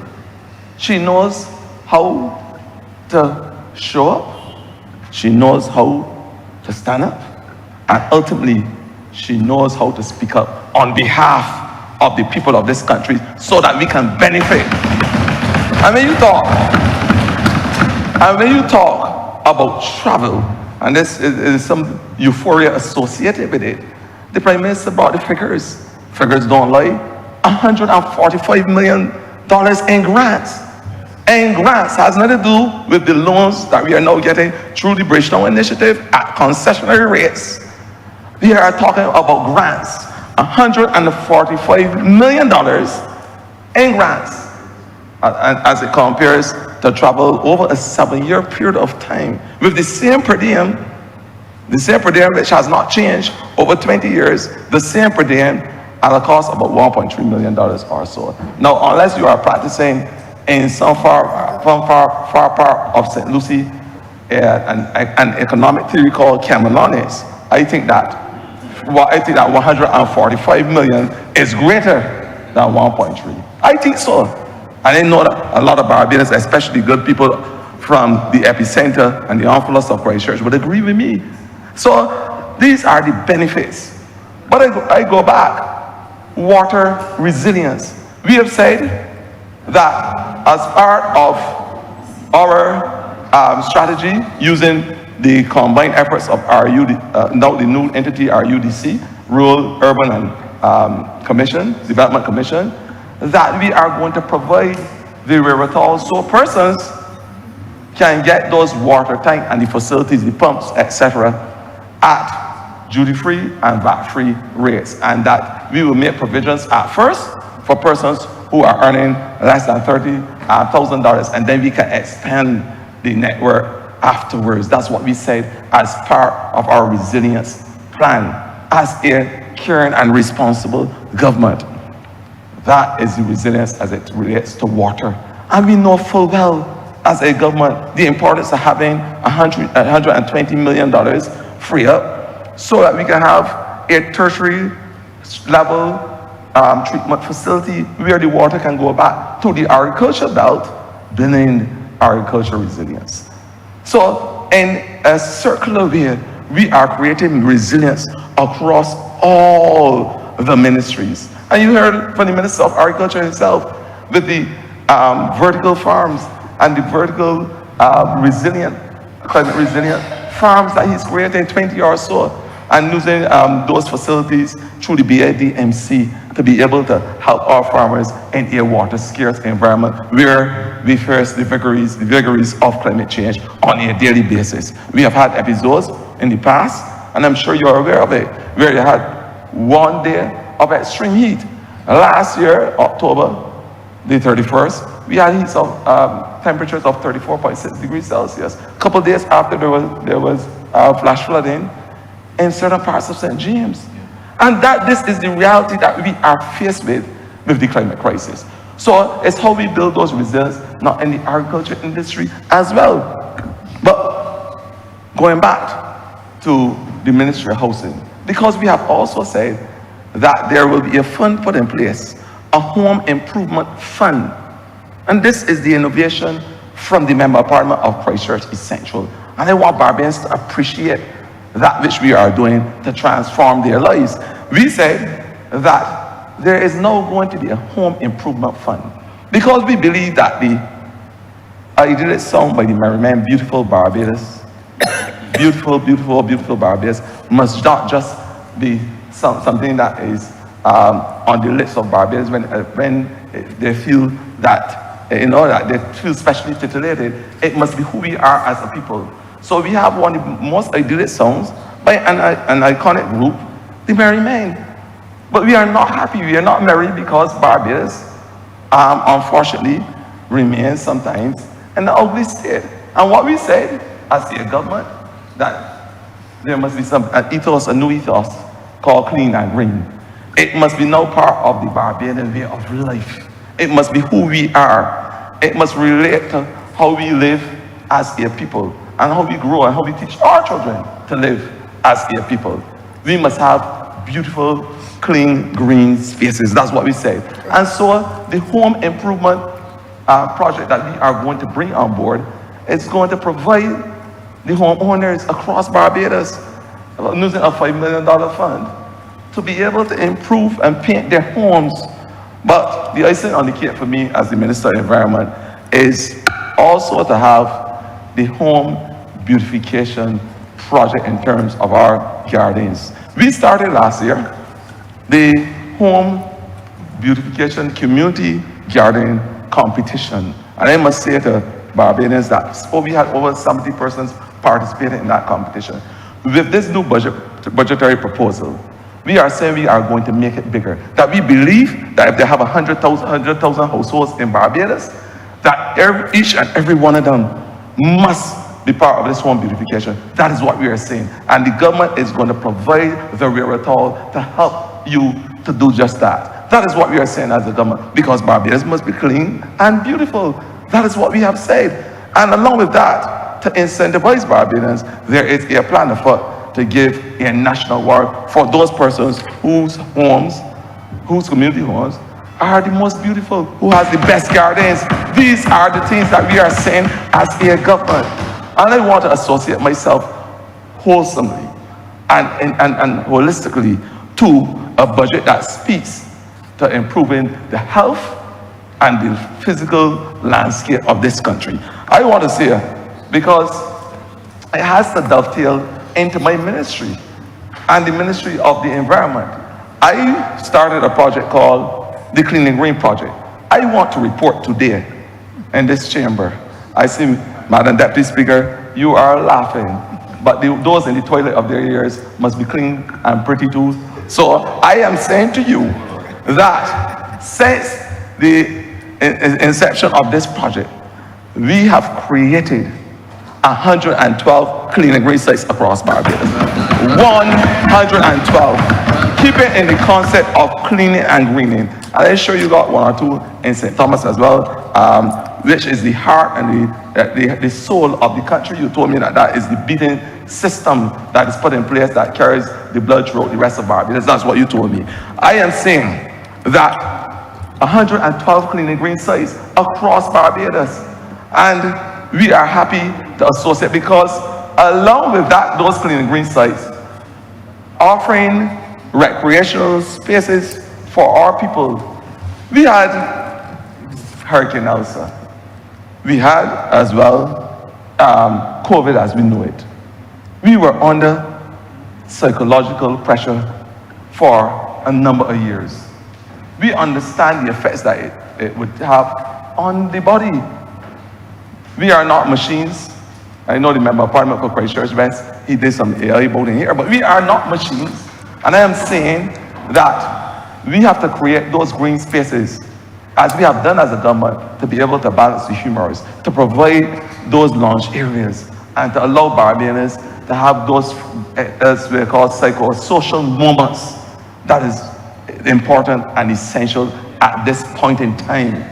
I am saying, Madam Deputy Speaker, that we have run across the country, took the baton and ran with it to be able to create green spaces across Barbados, and we will continue to do it. I want to report today that we have planted, when I say we, Barbadians, because I don't want anybody to believe that a government alone will plant 600,000 trees. The Prime Minister said in 2019 that 1 million trees is the target, and that those 1 million trees will do what they're supposed to do in terms of providing that carbon sink to help mitigate.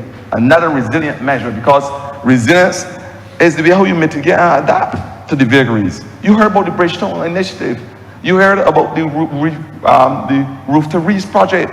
All of these things are part of our resilient plan. And I say, in order to improve our currency, this government thus far, along with the people of Barbados, planted over 600,000 trees. Then last I checked, 600,000. And our goal, but we won't stop at 1 million when the project, in terms of when we intend to capture the ideas of Barbados, we won't stop at the 1 million. We will go to 2 million if possible. We will go to 3 million if possible, because the importance of having that green currency must never be underestimated in terms of our fight. We have said, Madam Deputy Chair, that Barbados must become a hub for resilience. We have said it more than once. It's a word that has not gone down well with some certain parts of our society, but we understand the importance of having resilience at the forefront of our climate change. Madam Deputy Chair, I want to say that, and I'm happy to report that coming out of the adversities of Beryl, we recognize, and somebody told me that that the benches are painted red. I just want to remind all in earshot that red is the first color on the visual spectrum. And the visual light spectrum, I see red first. I don't see another color. It was red first, and then the other color that's come after. But in the same Ashby land that the Member of Parliament of Christchurch South thought about, I know that there was a movie night there only a couple days ago, a movie night attended by most of the residents in Ashby land, and I was told, I wasn't there, that the representative was there. I don't know if the MP was there, but I was told that the representative was there. I was told that, and that the people, the children enjoy sitting on and lounging, recreating, enjoying themselves in Ashby land. I was told that. I want to also say, Madam Deputy Chair, that we saw what happened with Hurricane Beryl when it visited us last year on the first day of July. Hurricane Category 1, never seen before, destroyed our fishing industry as we know it. And the first thing we said as a government is that we are going to ensure that there is resilience. I want to report today that we will have now, the word is called Boca, that will be pronounced across the lips and breath of Barbadians. Boca, which is the Barbados Ocean and Coastal Authority.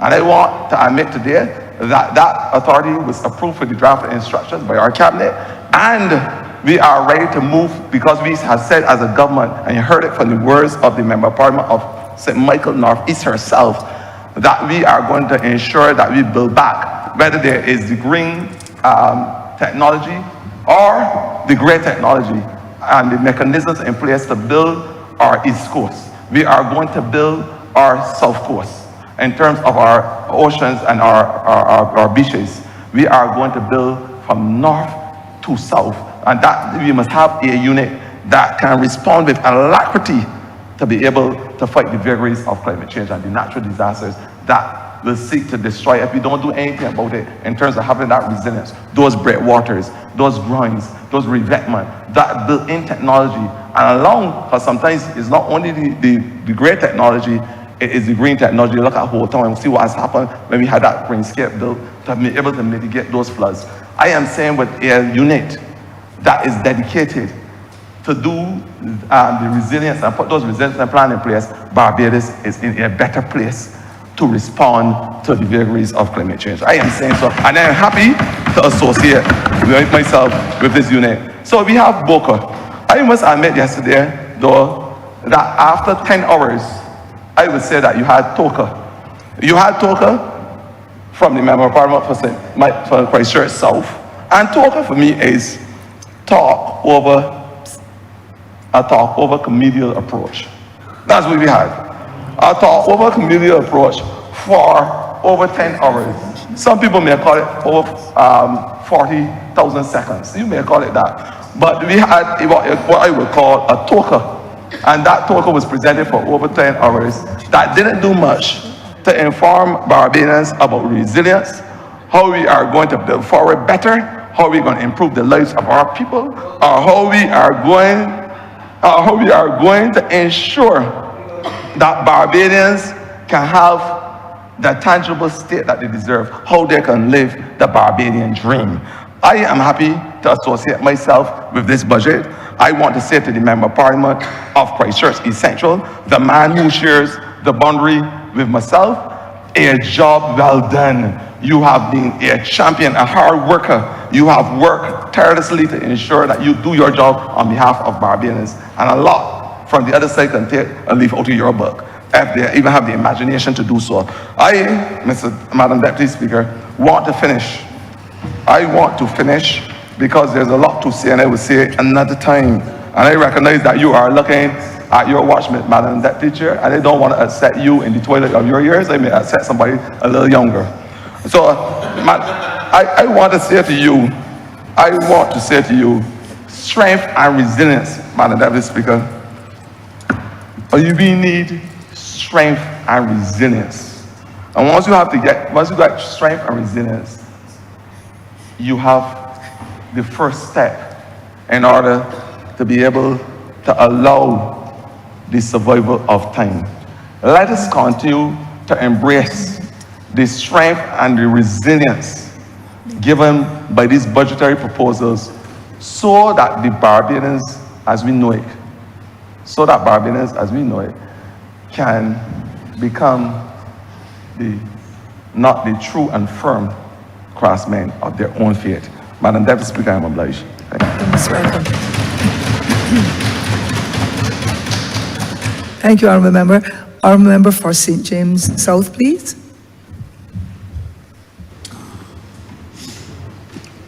Appreciate the opportunity very much to join this budget and to be able to stand, first of all, to express my thanks to the good people of St. James South. They have given me the privilege and honor of representing them in this House to share on their behalf some of the issues that are of concern to them, to express their gratitude and their thanks, because I cannot go into my constituency knocking on doors or moving around without somebody saying, yes, y'all are doing a good job, keep it up. Don't mind what the others are saying. Y'all are working hard, because the spirit and the feeling among the people is a sense of relief to know that they are in good hands. That is the relief which they share with me, that they speak constantly about, because they know from whence we have come. Now, I also want to express congratulations to the Honourable Member for Christchurch East Central for doing such a wonderful job, not just in delivering a budget, but in helping to craft the economic strategy and the unfolding of it to allow this country to be rebalanced again and to begin to prosper. And the signs are there that the economic recovery is gradually reaching more and more people in this country. You see it in the increased consumption that we are experiencing in our shops, in our restaurants, our places of recreation. You can see it, Madam Speaker, in the fact that a number of our ecologists who do the nails and the hair and so on and so forth, that you're seeing a recovery there. You're seeing it, Madam Speaker, in the fact that a lot of the stores have been experiencing people coming in to be able to buy appliances that they have not been able to buy for a number of years. You certainly see it in the number of old fridges and old beds that were thrown away in December, because people were able to replace those things with new things, because the economic recovery is gradually reaching into homes all across this nation. And I can only say a great big thank you to our government, to the people, the civil servants who work, and the people who give leadership to what we have experienced. Now, some of the things that we have been able to do, and Barbados is in a peculiar place in that we are in a moment of time. We have met this moment here, between 2018 and 2025, a moment where everything in the country needed renewing, from the sewage system, to the roads, to the schools, to the houses, to the street lighting, to the street signs. I mean, you name it, the airport, the seaport, everything literally needed renewing. And there has been no other government in the history of this country that faced so many things that needed a total overhaul. And the challenge before us was, how are we going to find the resources to make it happen? But I'm happy to announce today, not to announce, to reaffirm what has been announced several times. We have already started the journey, and Barbados is undergoing significant renewal that will help position us to be able to command a better future for our people. But while those things are being put in, there is another side to the country that also we have started to address. And what has been happening? Not only have we been dealing with the physical structures, we have also recognized that there are areas of weakness in education. We have recognized that there are areas of weakness in the level of productivity of Barbadians, in the quality of service, in the performance of our enterprises. And that if Barbados is to be able to command a position in the changing global platforms, economic platforms, that changes have to take place in our people, changes have to take place in our enterprises, and we have to help renew the capacity of Barbadians to be able to function well on a changing global platform. And this is why central to the Barbados budget has been what we are seeking to do in terms of training and education, so that we can prepare Barbados to engage a changing platform. And what is really changing across the world? And it's important for Barbadians to understand that it is not business as usual. The World Economic Report for 2025 future jobs has said to us that there are a number of changes that will come to how the entire economic system works, and that countries have a responsibility to transition onto the new platforms if their people are to live and eat every day. And what are some of the things that are changing? That there are major technology changes. And this is bringing to the table the need for us to understand how to use AI, so ably demonstrated by the Honourable Member for Christchurch West. Big data, that we need to look at fintech products and fintech workers who are able to come and produce for us the types of programs that we can change what we are doing in terms of finance, etc. Then there's software specialists. And so new skills are going to be needed because we are going to be changing the way we do our jobs. And that has implications for Barbadians. There are too many Barbadians that feel that the education that they received 10 years ago, 20 years ago, even 5 years ago, is sufficient to sustain them in a job for the future. I'm here to let us know that that is not so. That Barbadians now have to understand that all of us have to engage in continuous learning, and by doing so, we are empowering ourselves to continue to be employable for most of our lives. There's also geo-economic fragmentation. And what does that mean? It means that companies are looking for varying places in which to maximize the conditions for making capital. And so people are relocating their firms, but where are they relocating? They are looking for destinations that have the technology, the infrastructure, the job skills that are necessary in order for them to be able to make use of those factors to assist them in building profit. And therefore, what it means for Barbados is this, that we must ensure that we upskill, reskill, and retool our working population so that we can give the assurance that here in Barbados, you can find the skills that you need to take your business forward. Then there's the greening transition, the new methods for manufacturing, the new methods for transport, the new methods for building, the new methods for agriculture, that this will change forever how we teach people to repair a car. It will change forever how people approach building a home. It will change how we grow our food. It will change how we make goods. And therefore, it is important that we ensure that our people have the skills to be able to meet the jobs of the future. And then there's economic uncertainty, Madam Deputy Speaker, where businesses now realize that when you have conditions changing rapidly around you, it is absolutely vital that you build a workforce that is flexible, agile, creative, and resilient. So if that is the world that is facing us at this point in time, dynamics that are coming to change the way in which we work and change our capacity to be able to create jobs and hold jobs that we can look after our families, what would a responsible government need to do?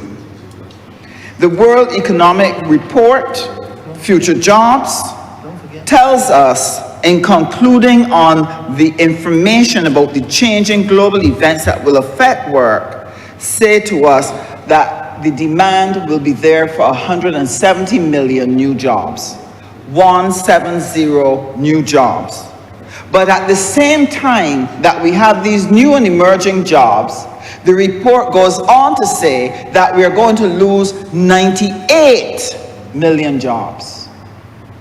And Madam Deputy Speaker, some of those jobs are secretarial jobs, legal clerk jobs, administrators, some accounting, some legal services.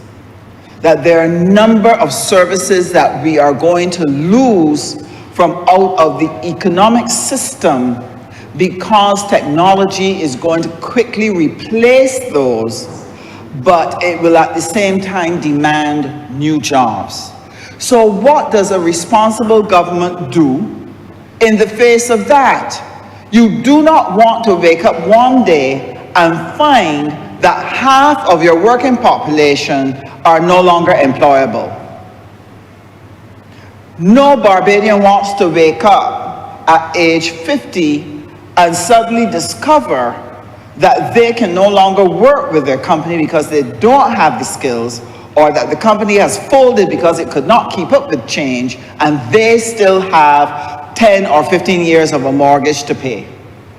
They do not want to face that type of reality. So what does a government that cares about people, that is spending time and money reshaping the economic fortunes within the country by attracting new investment and so on, how do they prepare their people? And this is where the Ministry of Training and Tertiary Education comes in. Now, people already know that we're progressing with education transformation. And many have asked, why do we need a Ministry of Training and Tertiary Education? Well, here is the answer. While primary and secondary will deal with the future labor force, tertiary and training has to deal with the current workforce. And more importantly than that, it has some work to do to be able to go out there and find the people who were underserved in the previous educational system. And what do I mean by that? That annually, over 2,000 young people would leave school with maybe 1 or 2 CSEC subjects. And those are not enough for them to be able to find the type of employment and to be able to earn the type of income that they consider to be necessary to be able to live the life that they desire for themselves and for their children. So what does that mean? It means, therefore, that this underserved group is going to require us as a caring government to put together important programs that help to reskill them.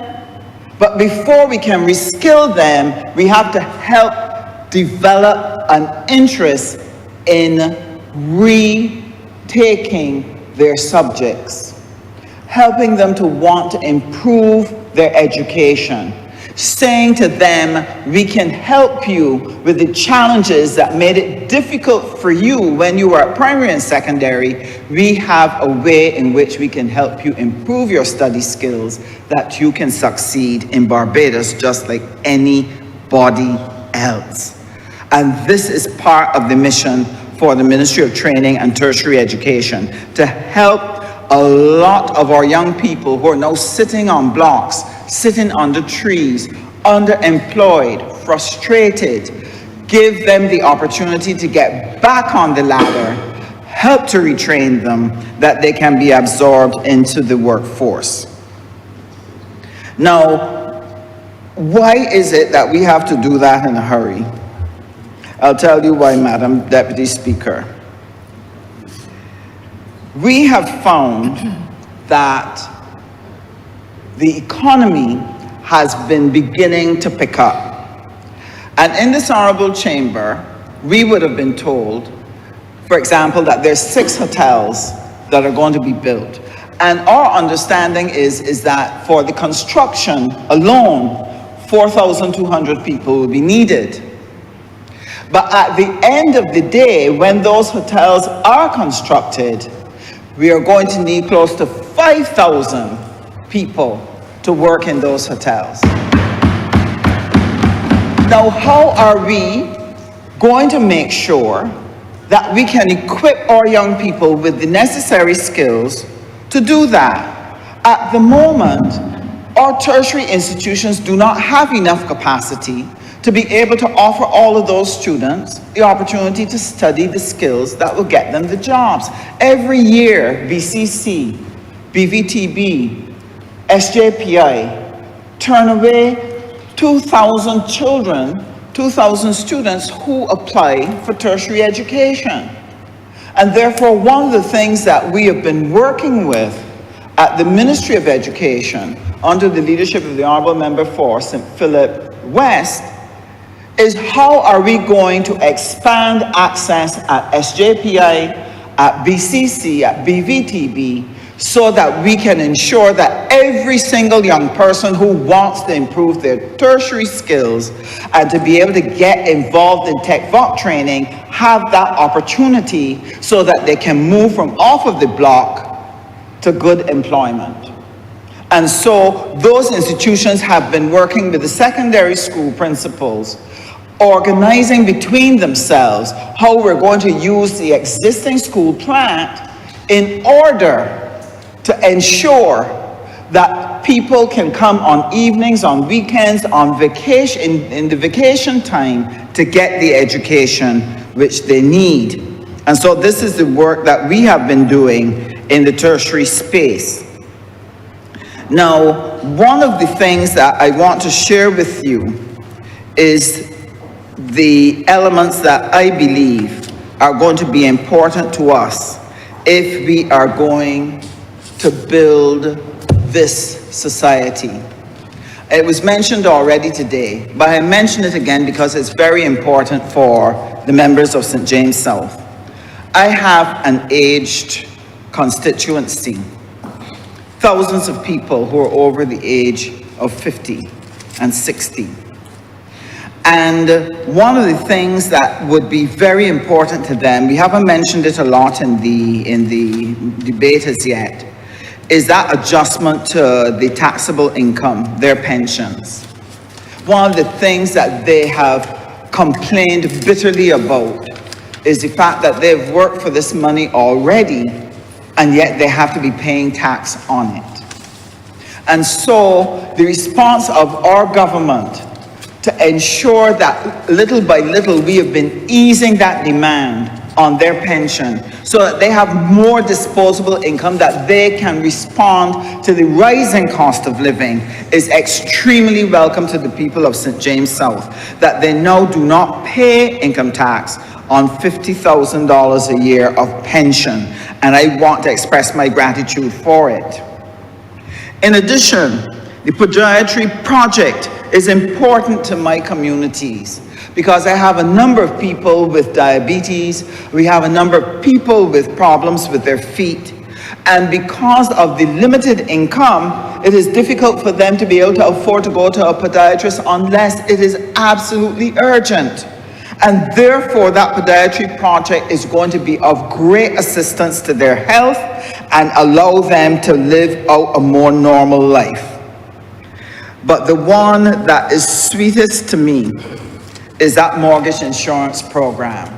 Why? I have many young people. I have many people who are currently living at home. They're seeking to get their own home. But it has been a challenge. Many of them have left home and gone out renting. And so they seek to do their rent, pay their bills, but they cannot save enough money to get that deposit. And as the Honourable Member for Christchurch West shared, this mortgage insurance program is going to provide them with the opportunity through the credit unions and through the banks who are willing to be able to give them the opportunity to have a 100% mortgage so that they can pay what they normally pay in their rent and can get a home. And I cannot express to you the level of frustration many of them have shared because they have not been able to afford a home. This will make a difference. And one of the things that we are committed to is to take the elements of this budget and share it with the people in St. James South, explaining in detail what is needed. And the last thing, Madam Deputy Speaker, that I want to share on the budget is this. We invited people to get involved in the energy revolution, and things did not go as planned.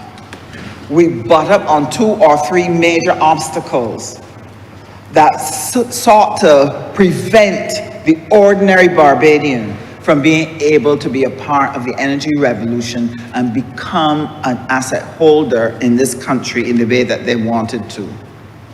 And Madam Deputy Speaker, this was very disappointing to them, very disappointing to me. I want to congratulate the Ministry of Energy and Business, as well as the Ministry of Finance, for this creative response that they have brought to this budget to try to relieve the people who have stepped out and started to make that investment in renewable energy and then found themselves with the demand to be repaying that loan without being able to earn from those energy projects. That caused a great deal of pain. But because of this provision that is here in this budget, dozens of Barbadians who stepped out and started to take land that they owned, borrowed money to start putting the panels on it, the homeowners who put the PVs on their roofs, found themselves in a scary position where the energy money was not coming in and they still had to look to pay. And at times, some of the banks were not as patient as they needed them to be. But because of this program, this is a game changer. And this is going to turn around the fortunes of this energy project.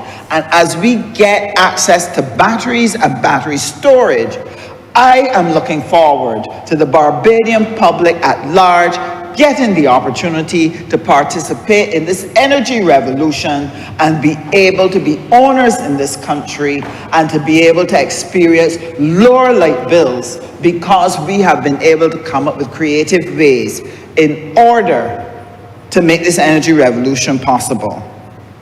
So, Honourable Madam Deputy Speaker, let me thank you for the opportunity that you have given me to be able to share in this honourable chamber. I must say that I have been grieved by the positions taken by the Leader of the Opposition. It represented to me a great failure in how we would have educated him. I really feel disappointed because he shares the same high school as I do, and I'm embarrassed by the fallacies that he brought here and showed the disrespect for the Barbadian people by thinking he could share things that were untrue and put it in the public space and think that Barbadians would swallow it whole. I felt particularly affronted by his attempt to make Barbadians feel that there's no constitution in Barbados and that they are at some kind of risk because the new Republican Constitution has not yet been passed, making people feel that there was some danger. I felt, not that it was unfortunate, I felt it was dishonest. That is the truth. And I was ashamed. I was ashamed. I want the people of Barbados to understand that the constitution that Barbados had from the beginning of its presence as a country is the one that still is in force today. And that their rights and their protections are fully functional under the old constitution and will only be improved by the new constitution when it is settled. And that we are taking our time to fully consult to make sure that that new Republican Constitution reflects the desires and the aspirations of the ordinary Barbadian citizen. And while we are doing that process, they will have lost nothing by our transition into a Republican status because our old Constitution still protects them. So with that, Madam Deputy Speaker, I give you thanks and I fully support these budgetary proposals. Honourable Leader of Government's Business. Madam Deputy Speaker, I beg to move that we now suspend for lunch break until 2:35. Honourable members, those in favour, please say aye. Aye. Those against, please say no. We think the ayes have it. This honourable chamber will now be suspended until 2:35 p.m.